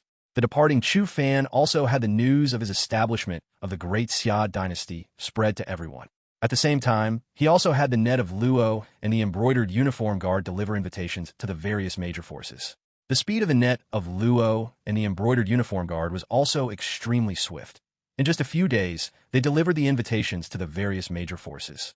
Moreover, they delivered the invitations to the various major forces without anyone knowing, which instantly gave these forces an understanding of the Great Xia dynasty's strength. At the same time, it also made these forces begin to take the Great Xia dynasty seriously, and even the Tianqing dynasty and the Fengyan dynasty increased their regard for the Great Xia dynasty and Chu Fan by a notch. After all, the display of power by Chu Fan alone was enough to awe them. Chapter 187 Displaying Strength, shocking all cultivators. After all, not everyone can achieve this level of success, yet the Great Xia dynasty, which has not even been formally established, has already achieved this extent. How could this not make them regard the Great Xia dynasty with even higher esteem? In the time that followed, forces continuously arrived in Chang'an City, and many people were looking forward to the establishment of the Great Xia in Chang'an. At the same time, countless people wanted to witness the heir of the prince of Jinbei's estate, as he was the one who directly conquered the entire Great Yan dynasty. Time passed bit by bit, and in the blink of an eye, the time set by Chu Fan for the establishment of the Great Xia dynasty arrived. The day was beautiful and sunny, the sunlight shining gently upon the earth, as if cloaking the land in a thin, golden garment. Meanwhile, the numerous major forces had arrived in Chang'an City early, awaiting Chu Fan's arrival. Chu Fan's ascension to the throne and proclamation as emperor was not overly complicated. Instead, he reduced the complex traditions of this world and directly adopted the methods used by ancient emperors in his previous life. In the center of Chang'an City, Guojia and Yang Tianzhan stood at the edge of the altar, awaiting Chu Fan's arrival. Below them, the White Robe Army, led by Chun Qingji, and the Yu Family Army, led by Yu Fei, stood guard, ensuring that none of the other forces present dared to cause a commotion. As for the Yang Family Army, led by Yang Yi, they were guarding the entirety of Chang'an City. Is this the main army of the Prince of Jinbei's estate? Even compared to our elite troops, they're not weak at all. Mengyu below was filled with shock upon seeing this scene. Although Chu Fan had taken down the entire Great Yan dynasty, they had guessed he must possess powerful armies, but they never expected Chu Fan to command such terrifying forces. Moreover, what was more important was that the number of these two armies was substantial, already reaching several hundred thousand. Princess, the army of the Prince of Jinbei's estate is not limited to just these two forces. The army guarding Chang'an City outside is also incredibly strong. A middle-aged man beside Meng Yu slowly spoke after hearing her words, his eyes filled with solemnity. At this moment, he finally understood why Chu Fan was able to conquer the Great Yan dynasty so quickly. No, what is truly powerful is not the army. Did you not notice that the cultivation of those 7 people above has all reached the Dharma aspect realm, and they are still so young? Meng Yu then turned her gaze towards the 7 generals of the Yang family surrounding the altar. As a prodigy of Meng Yuan, Meng Yu naturally sensed the cultivation of the 7 generals of the Yang family. Of course, this was all because the 7 generals of the Yang family deliberately released their aura. Otherwise, how could they have sensed the true cultivation of the 7 generals of the Yang family? I wonder which army was responsible for slaying the troops of our dynasty. An elder from the Fengyan dynasty slowly turned his gaze towards Yu Fei and Chun Qingji, seeming as if he wanted to discern something from their faces. But soon he was disappointed, as he could not read any expression from either of their faces. So this is the army of our Great Xia dynasty? They are truly immensely powerful. I heard that there are still several Great Xia armies not currently in Chang'an City. I suspect their strength is also no weaker than these forces. Suddenly, I really want to join these armies. That person in front must be General Chun Qingji. He is my favorite white robe general. I prefer General Yu Fei. His Yu family army is our boon. I heard that the Yu family army's military orders are absolute. I prefer the Yang family army. The 7 young generals of the Yang family are all incredibly strong, and their Yang family army even sells the Yang family spear technique to the public. That is the Yang family's most powerful spear technique. The cultivators of the Great Xia below earnestly watched the generals above and began discussing them. During this time, the names of both Chun Qingji and Yu Fei had thoroughly spread among the Great Xia cultivators. Naturally, the Yang family army and the army led by Qin Xiong had also reached their ears. Maternal grandfather, why hasn't younger male cousin arrived yet? In a pavilion, Feng Ziki asked curiously. Standing beside her were Feng Zhan and Chu Long, among others. During this time, Feng Zhan and the others had naturally met Chu Fan. For Chu Fan's ascension this time, they did not plan to go to the altar. Instead, they were watching from this pavilion. Chu Long and Chu Tianxiong who had achieved a breakthrough in their cultivation, were also with them. The hour has not yet arrived, so naturally, Chu Fan will not come out so soon. Moreover, how could the ascension of an emperor be so simple? Feng Zhan looked towards the direction of the altar with a smile in his eyes. Today, he will witness his maternal grandson ascend to that lofty imperial throne here. Chu Long and the others beside him also looked towards the altar with smiles, their eyes filled with anticipation. Just as everyone watched with anticipation, an army slowly appeared before them. This army was seen moving slowly towards the direction of the altar. Leading this army was White Horse Silver Spear Zhao Zilong, and the aura emanating from the troops caused everyone's scalp to tingle. So this is the White Horse Volunteers? As expected, they live up to their reputation as one of the strongest armies of the Great Xia Dynasty. Meng Yu naturally saw the terrifying nature of this army. She spoke, her expression solemn. The middle-aged man beside her also nodded gravely. As this army slowly moved towards the altar, another army appeared behind Zhao Zilong's troops. The moment this army arrived, it immediately suppressed everyone present, making them gasp for breath. A terrifying pressure swept over them, as if the entire world was enduring this horrifying might. This was a vast, white army. It looked similar to the White Horse Volunteers, but the pressure emanating from it far surpassed that of the White Horse Volunteers. At the very front of this army were Dian Wei and Su Chu. Although the two looked simple and honest, the aura they exuded was impossible to ignore. As this army slowly entered the scene, the millions of cultivators and common people present all closed their mouths, instead looking excitedly towards this army. When did the Great Xia Dynasty acquire such a terrifying army? Every single person among them has a cultivation that has reached the Grotto Heaven realm and above. Meng Yu instantly froze when she saw this army. She had not expected such a terrifying force to exist. Now, Meng Yu truly realized the extraordinary nature of the Great Xia Dynasty. Although she did not know exactly how terrifying this army was, Meng Yu felt that this army could at least stand against hundreds of thousands of troops, or even 1,000,000. Chapter 188, The Great Snow and Dragon Riders Pacify the World. The Great Xia Dynasty is established. One must know that the armies of the 4 great dynasties in the eastern region are currently only a few million strong, and the number of troops they can mobilize is merely 4 or 5 million. Therefore, this army of the Great Xia Dynasty already makes their scalps tingle. After all, if such an army were to march directly towards their nation's capital, it would be truly difficult for them to resist. This is probably the Great Xia Dynasty's ultimate trump card, but from today onwards, the Great Xia Dynasty will perhaps be the strongest existence among the 4 great dynasties of the eastern region. The middle-aged man beside Meng Yu also came back to his senses at this moment, then slowly spoke with a look of shock. At the same time, this middle-aged man finally realized the terror of the Great Xia Dynasty. Perhaps he initially thought the Great Xia Dynasty was not a match for the Fengyan Dynasty, but the strength the Great Xia Dynasty now displayed had long proven that they could contend with the Fengyan Dynasty. Meng Yu nodded after hearing the middle-aged man's words, then looked at the army with a glimmer in his eyes. As for the others, they were still in shock, as such a terrifying army had far exceeded their imagination. Even the spies of the Fengyan Dynasty and the Tianqing Dynasty were too stunned to speak, as the strength of the army displayed by the Great Xia Dynasty far surpassed their imagination. However, the cultivators and common people of the Great Xia Dynasty were extremely happy, because with such a powerful army, their majesty would naturally be able to protect them. And in their eyes, this terrifying army was none other than the Great Snow Dragon Cavalry. The Great Snow Dragon Cavalry slowly passed through the crowd, heading towards the altar. In the center of the Great Snow Dragon Cavalry was a golden carriage, pulled by 5 dragon horses, and they were golden-colored dragon horses.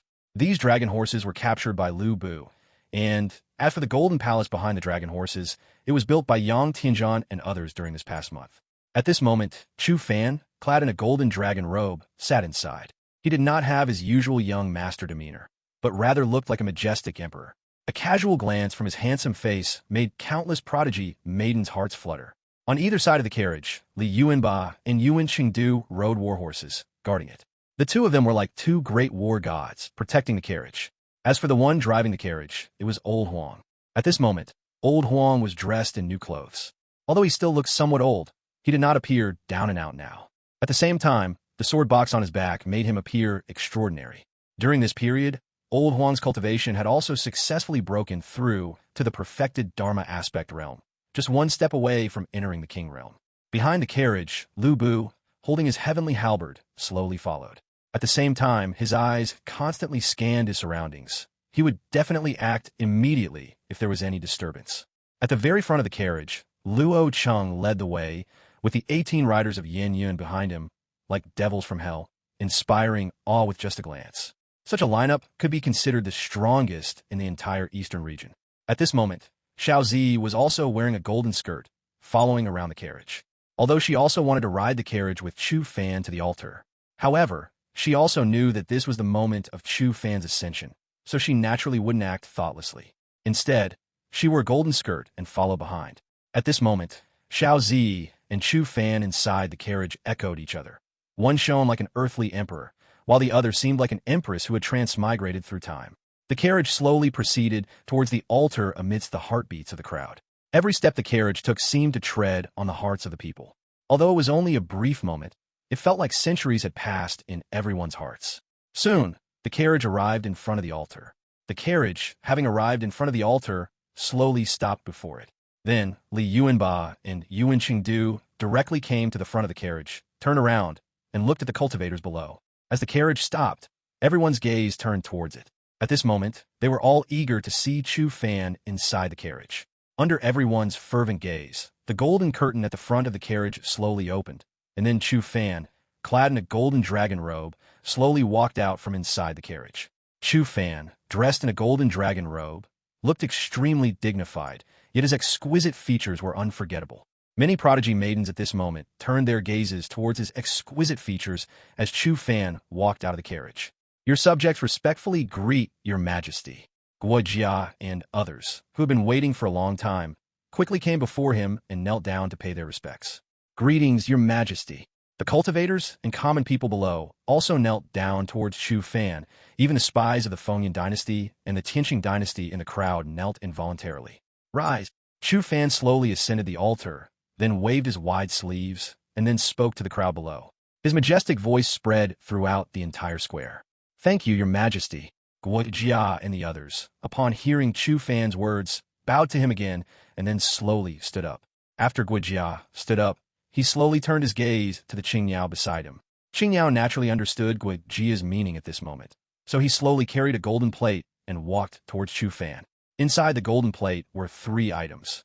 One was a golden imperial seal, another was an imperial edict, and the third was 3 golden incense sticks.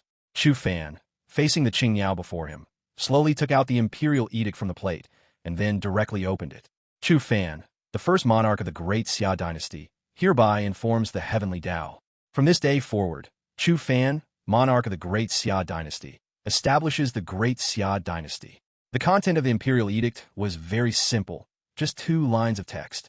This was a decision made by Chu Fan and Guojia after their discussion.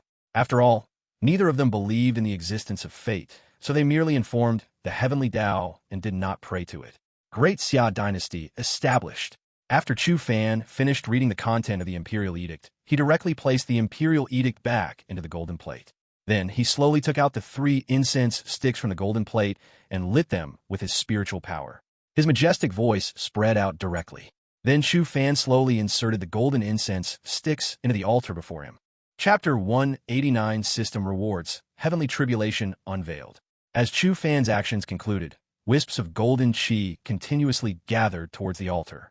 At the same time, a golden cloud appeared behind Chu Fan, slowly forming a golden dragon of destiny that manifested behind him.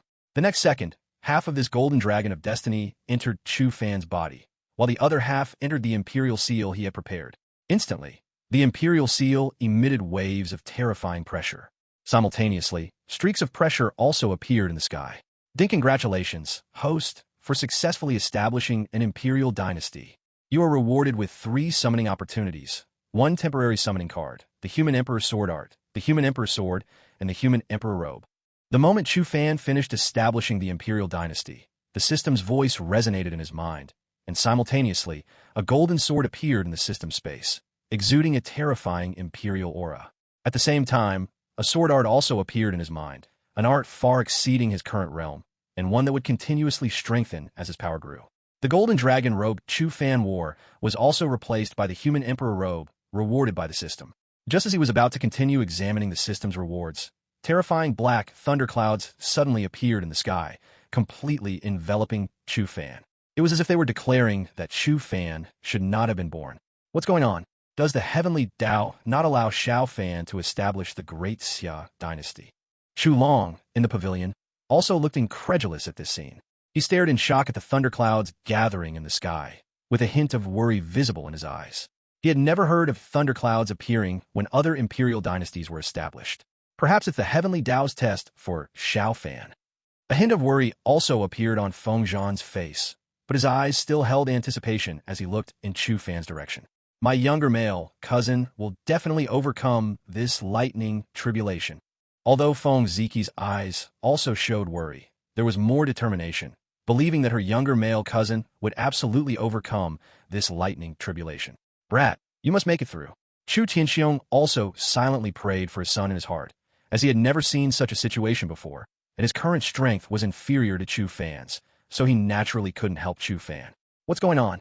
Did the founding emperor of the Mengyuan dynasty encounter such a situation? Mengyu also looked a bit puzzled by this scene, so she slowly turned her head to ask the middle-aged man beside her. No, when our Mengyuan dynasty's old ancestor established the Mengyuan dynasty back then, this scene did not occur. The middle-aged man also showed an incredulous expression. After hearing Mengyu's words, his face showed a hint of bewilderment, and he slowly shook his head at her. As for the spies from the Fengyan dynasty and the Tianxin dynasty, they were excited at this moment, all hoping that Chu Fan would perish in this lightning tribulation. Of course, many people were worried about Chu Fan, such as Luo Tianyi and Shangwan Qinsheng, who were in the crowd at this moment. Their eyes were filled with worry. What's going on? Does the heavenly Dao not allow him to establish an imperial dynasty? Why wouldn't the heavenly Dao allow him to establish an imperial dynasty? Could it be that his establishment of an imperial dynasty would affect the heavenly Dao's operation? Xiao Zi, by the altar, also looked incredulous at this scene, and her beautiful eyes were filled with worry. Coming from a central domain, she naturally knew a little about the heavenly Dao. And she also knew that establishing an imperial dynasty did not require undergoing the heavenly Dao's test, unless it was an existence disallowed by the heavenly Dao. Otherwise, the heavenly Dao would not send down a test. Now, what was displayed seemed to be an intent to destroy the entire Great Xia dynasty. However, the Golden Dragon of Destiny behind Chu Fan just now made her feel a bit puzzled. Since the Golden Dragon of Destiny had already appeared, how could the heavenly Dao not allow him to establish an imperial dynasty? While Xiao Zi was still feeling puzzled, the lightning tribulation above Chu Fan's head became even more terrifying. You dare to touch my young master, just try it. Be careful, I'll make sure you're utterly destroyed. Li Yuanba saw this scene and immediately became enraged. He lifted his twin hammers and flew directly towards the sky, as if he wanted to smash the lightning tribulation in the sky. This sudden scene instantly plunged everyone into shock. They had not expected someone to actually challenge the lightning tribulation. One must know that this was a lightning tribulation sent down by the heavenly Dao. Even Chu Fan showed a bitter smile when he saw this scene. Yuanba, come back. Then, Chu Fan, radiating a terrifying golden light, directly pulled back Li Yuanba, who was flying. At this moment, due to the blessing of luck, Chu Fan's strength had far surpassed his current realm. Even Li Yuanba in front of him was no match. After Chu Fan made his move, Li Yuanba, who had just flown into the sky, was pulled back by him again. Li Yuanba scratched his head a bit naively, looking at his young master. At this time, he did not make any overly astonishing moves. Instead, he stood quietly beside his young master. Heavenly Dao, I am merely informing you. I do not need your acknowledgement. My Great Xia dynasty can still suppress all heavens. Chu Fan glanced at Li Yuanba, then slowly turned his gaze towards the lightning tribulation in the sky, his majestic voice directly echoing out. After speaking, a golden light appeared around him, instantly enveloping him completely. At this moment, he did not fear the lightning tribulation in the sky or the heavenly Dao. As Chu Fan's words fell, the densely clouded lightning tribulation in the sky instantly became even more terrifying, as if it wanted to completely strike down Chu Fan below. Sword come! Feeling the increasingly terrifying lightning tribulation, Chu Fan had no intention of stopping at all. He shouted loudly towards the front. Then, a golden light slowly appeared in the sky, and the next second, a golden sword appeared in his hand. This golden sword was precisely the human emperor sword rewarded by the system this time. Since the heavenly Dao does not allow it, then what if I, this emperor, defy this heaven this time? Chu Fan, holding the human emperor's sword, spoke wildly as he looked at the lightning tribulation in the sky. After speaking, a human emperor Dharma image appeared behind him, as if this human Emperor Dharma image wanted to pierce through the sky and descend upon the human world. At the same time, the golden light emanating from the human Emperor Dharma image was contending against the lightning tribulation in the sky.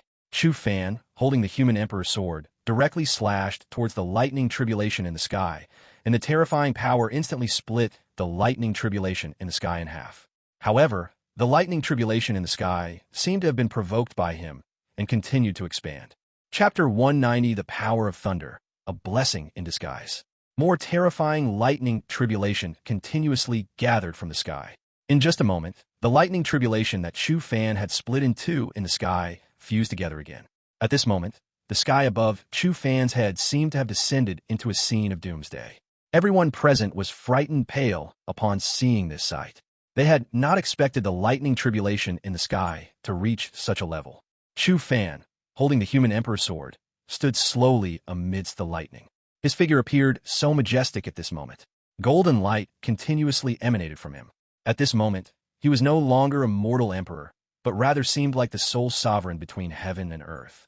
Subsequently, Chu Fan, holding the human Emperor's sword, charged directly into the lightning. At this point, he completely disregarded his own safety. Naturally, if the lightning in the sky was not resolved, the establishment of the Great Xia dynasty would not succeed, so Chu Fan naturally could not afford to ignore it. As Chu Fan entered the lightning in the sky, the lightning seemed provoked by him and continuously expanded. Soon it enveloped the entire altar, and even streak after streak of lightning struck directly towards the altar. It was as if the altar should not exist between heaven and earth. Seeking death. Even the heavens cannot touch what belongs to your majesty. Li Yuanba's eyes instantly turned red upon seeing this sight. He immediately lifted his twin hammers and charged toward that streak of lightning. The next second, the iron hammers in Li Yuanba's hands collided with the lightning in the sky. The moment this streak of lightning collided with the iron hammers in Li Yuanba's hands, it transformed into a purple-black figure. This figure continuously launched attacks against Li Yuanba. The helpless Li Yuanba could only lift the twin hammers in his hands and fight against it. The great battle between the two nearly destroyed the entire altar. But fortunately, Yuan Qingdu's men were protecting the altar, otherwise, the altar would not have been able to withstand their battle. I didn't expect this small eastern region to actually have a cultivator in the true king realm. However, this so-called Great Xia dynasty probably won't be able to undergo tribulation this time, right? Just as Chu Fan and the lightning tribulation were fighting fiercely, a figure stood in the sky several hundred miles away from Chang'an. This figure emitted a terrifying aura. His gaze seemed to penetrate space and time, looking towards Chang'an City. At the same time, a sneer could be seen on his face. Clearly, he held no expectations for the Great Xia dynasty. However, at this moment, Chu Fan was fighting fiercely against the lightning tribulation in the sky. He was completely enveloped in golden light. Under the blessing of the Golden Dragon of Destiny, his strength was already comparable to the lightning tribulation. Does the heaven not permit Chu Fan to establish the Great Xia dynasty? Did the Great Xia dynasty touch the taboo of the heavenly Tao, or did Chu Fan touch its taboo? Xiao Zi, standing around the altar, looked at the lightning in the sky with a worried expression, while she also began to speculate in her heart. Judging by the current situation, the heavenly Tao either did not permit the Great Xia dynasty to appear or did not permit Chu Fan to appear. But what she couldn't figure out was that neither Chu Fan nor the Great Xia dynasty seemed to have touched the taboo of the heavenly Tao. Perhaps the heavenly Tao does not allow anything to appear that exceeds its scope of control.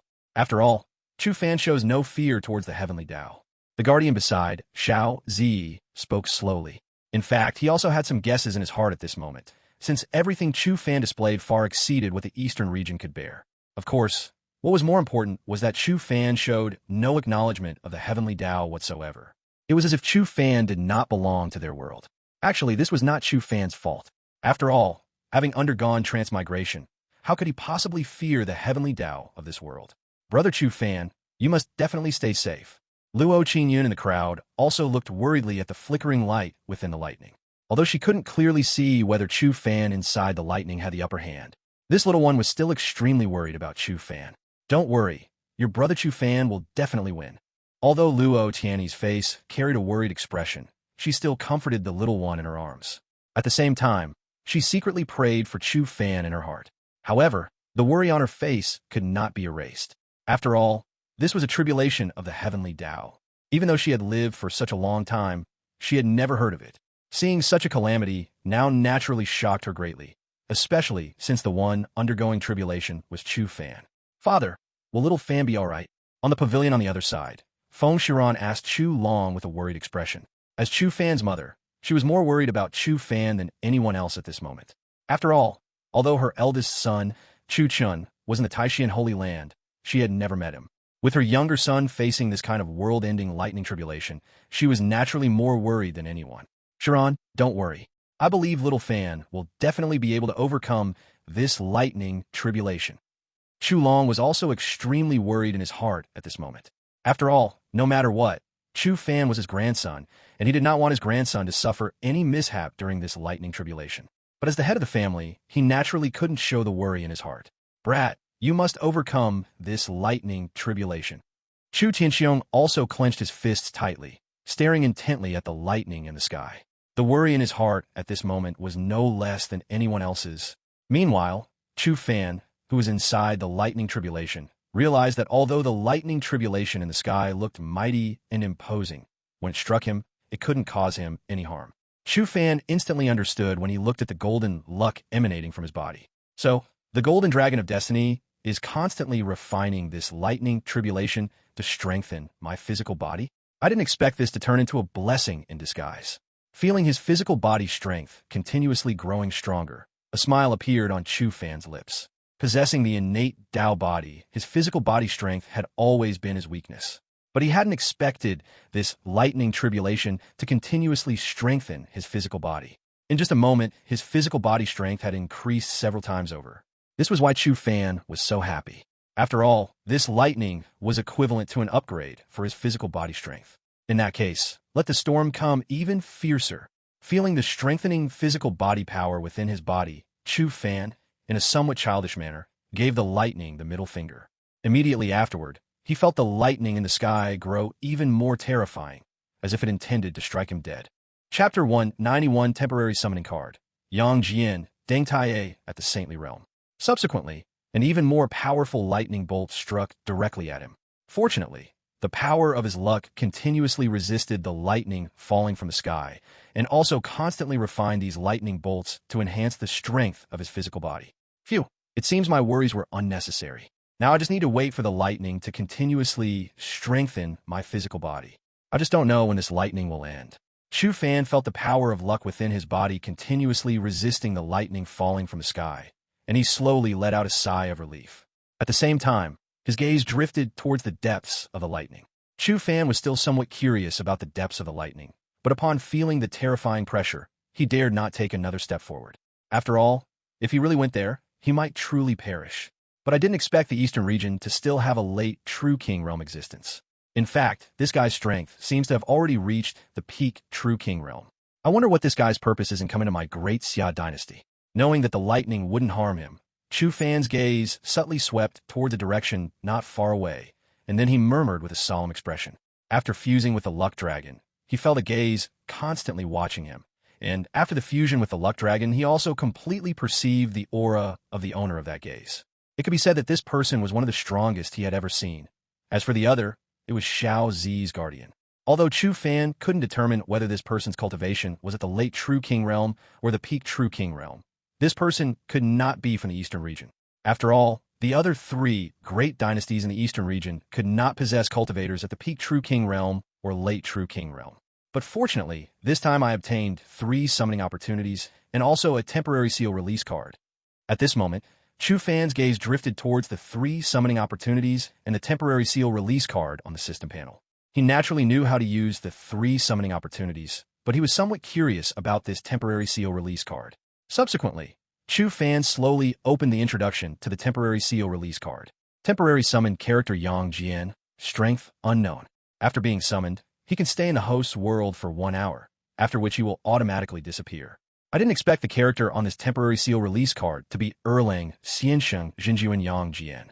His strength can probably be considered invincible in this world, right? If he were really summoned, then what would the heavenly Dao be? Upon seeing the introduction to the temporary seal release card, Chu Fan's mouth instantly dropped open in surprise. He hadn't expected the character on this temporary seal release card to be Yang Jian. Although the card indicated unknown strength, this was the legendary Erlang Xiansheng Jinjuan Yang Jian. Even a clone of his could easily destroy a world.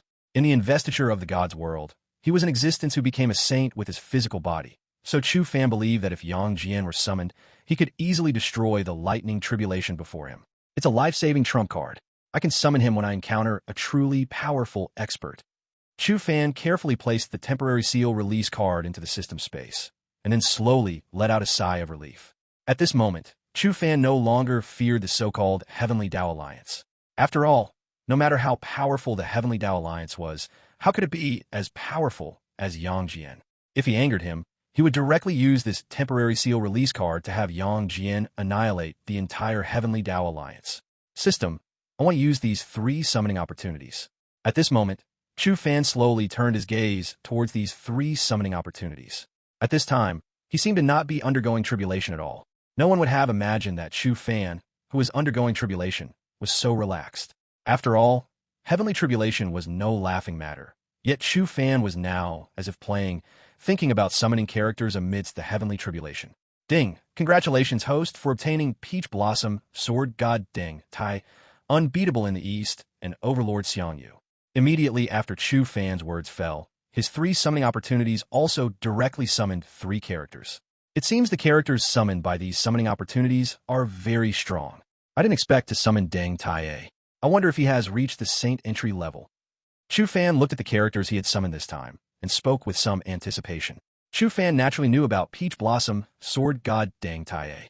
Peach Blossom, Sword God Deng Tai was the new generation Sword God in the world of snow. Although his strength was only at the profound finger realm, he could rely on his sword intent to kill existences at the land immortal realm. For him, swordsmanship was the art of killing. Finally, with Li Chuangong's help, he entered the land immortal realm, and even used the land immortal realm to kill immortals in heaven, and not just one immortal. Moreover, this guy even blocked the heavenly gate, uttering that classic quote, "I ask the immortals in heaven, who dares to come to this mortal world?" It could be said that Deng Tai was a sword god Chu Fan particularly liked. Peach Blossom, Sword God Deng Tai. Cultivation, Initial Saint Realm, Sealed. Looking at the introduction about Deng Tai, Chu Fan was somewhat puzzled. Although Deng Tai's strength had indeed reached the entering Saint Realm, there were also the words sealed after Deng Tai's realm.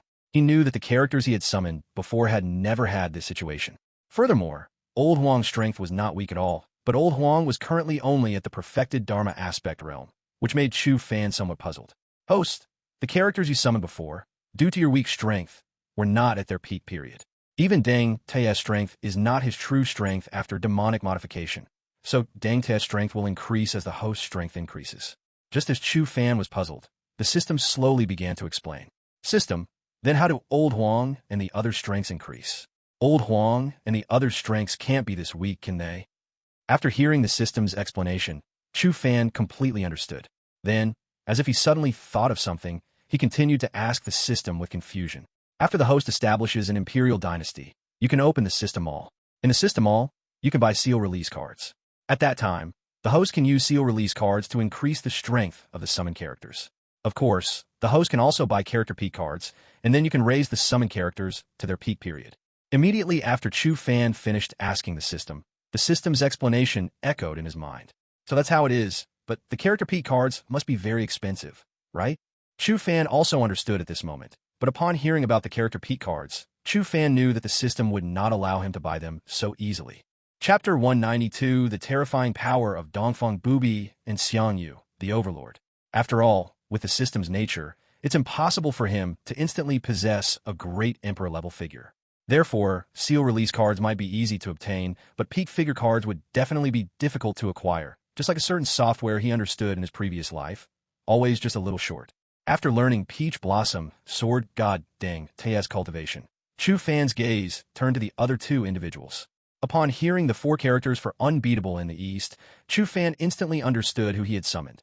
The leader of the demonic cult from Smiling, Proud Wanderer. Thinking of this, a chill ran down Chu Fan's spine. After all, this person was a man who had castrated himself to cultivate the Sunflower Manual. To become the strongest in Jianghu, he gave up those mere 2 ounces of flesh. Just thinking about it made him feel unable to accept it. Unbeatable in the East. Cultivation. Peak True King Realm. Note. Female. Chu Fan was somewhat surprised after seeing the introduction of Unbeatable in the East. Of course, what surprised him even more was the note in the parentheses. Is Unbeatable in the East a woman? It wouldn't be that version of unbeatable in the East, would it? Chu Fan, who was initially finding it difficult to accept, suddenly showed a strange smile, which then transformed into a wild, unrestrained grin. If it was a female version of unbeatable in the East, he wouldn't be unable to accept it. After all, when watching TV in his previous life, he particularly liked the female version of unbeatable in the East. That version of unbeatable in the East perfectly matched his aesthetic. It seems my perspective was too narrow. After learning which version unbeatable in the East came from, Chu Fan said with a joyous expression, if he weren't currently in the lightning tribulation, he would definitely be eager to meet unbeatable in the East. So, he suppressed the wild joy in his heart and turned his gaze to the last summoned character. Chu Fan had naturally heard of Xiang Yu's name. After all, this individual was one who entered the imperial annals based on his strength. He was the only person throughout history who was not an emperor but entered the imperial annals. At the same time, Xiang Yu's strength was also one of the strongest, if not the strongest, throughout history. After all, Xiang Yu's bravery, unmatched through the ages, wasn't just an idle boast. Of course, Chu Fan also liked this hegemon very much. Aside from not having much strategic thinking in his actions, this hegemon seemed quite perfect. If he had truly succeeded at the feast at Hong Gate, then he might indeed have been an emperor. Of course, none of that was an if. Xiang Yu. Cultivation. Peak True King Realm. As Chu Fan expected, Xiang Yu's strength was also at the peak True King Realm, slightly less than Deng Taiye. System. Summon all three of them to the Imperial Palace. Wait, have Xiang Yu bring that fellow here. After finishing the explanations and introductions of the three, Chu Fan immediately planned to summon them to the Imperial Palace. However, remembering that there was still a fellow in the shadows observing his situation, Chu Fan's lips curved into a mischievous smile. At this moment, he seemed to already see that fellow's terrified face. As Chu Fan's words fell, Deng Taiye, an unbeatable in the East, appeared in the Imperial Palace. As for Xiang Yu, he appeared directly beside the true King Realm expert hidden in the shadows. Are you the one peeking at my majesty? A man 100 miles away was still intently staring at the thunderclouds in the sky above Chang'an City. At this moment, he hadn't noticed that someone was already standing behind him, until a voice full of majesty reached his ears. Upon hearing this voice, the man quickly turned his head. Instantly, he discovered a person standing behind him, holding a long spear, exuding a terrifying aura, and with eyes filled with domineering disdain. The entire person stood like a war god in the mortal world. Looking at Xiang Yu standing before him, the man's eyes were filled with terror, because at this moment, he felt a monstrous pressure emanating from Xiang Yu. Who are you? Looking at Xiang Yu in front of him, the man stammered, his voice trembling. At this moment, he was already thinking about how to escape. Great Xia Dynasty's Xiang Yu. Xiang Yu's eyes remained cold as he looked at the man before him. However, the terrifying aura emanating from him was unforgettable. How can the Great Xia Dynasty have such a powerful existence as you? Upon hearing Xiang Yu's words, the man said in disbelief. Just now, he had sensed that the Great Xia Dynasty's true, strongest expert was merely Li Yuanba. But now, a peak true King Realm existence had appeared beside him. How could the man believe that the person in front of him was from the Great Xia Dynasty? Since you dare to spy on my majesty, then come with me. Xiang Yu didn't offer much explanation to the man in front of him. Instead, he coldly released the aura of his peak true King Realm, his gaze firm as he looked at the man. Do you know the power behind me? The man looked at Xiang Yu in front of him and reacted. Perhaps his strength was no match for Xiang Yu, but he had a power behind him that far surpassed the Great Xia Dynasty. No matter what power is behind you, our Great Xia Dynasty fears nothing. Xiang Yu slowly said to the man in front of him. After speaking, he intended to act, and his cultivation instantly erupted. Perhaps I am no match for you, but to capture me is impossible. The man looked at Xiang Yu, who was about to make a move, and a hint of disdain appeared at the corner of his mouth. Then, he instantly transformed into a beam of light and vanished from his spot. His speed had far exceeded that of a late true King Realm cultivator. Trying to escape in front of me? You truly don't know your place. Xiang Yu saw the man disappear in a streak of light, and a sneer appeared at the corner of his mouth. Then, a hegemon bao suddenly appeared in his hand. Xiang Yu looked at the man who had vanished in a streak of light with a mocking gaze. Then he gently drew the hegemon bao in his hand. The next second, a jet-black arrow appeared on his hegemon bao. This arrow, like a meteor streaking across the sky, instantly vanished from its spot. A few seconds after Xiang Yu shot the arrow, a scream was heard from the sky. Upon hearing the scream, Xiang Yu's lips curled slightly upwards. Then, he slowly put away the hegemon bao, and then unhurriedly, holding his hegemon spear, headed in the direction the man had left. A short while later, Xiang Yu appeared beside the man. At this moment, the man was pinned to a mountain peak by the arrow Xiang Yu had just shot. He looked utterly disheveled. Upon seeing Xiang Yu's arrival, an angry expression appeared on the man's face. At this moment, he wished he could tear Xiang Yu into 10,000 pieces. However, at this moment, he was fixed to the mountain peak by that arrow, unable to move. This was the terrifying aspect of He Jimin Xiang Yu.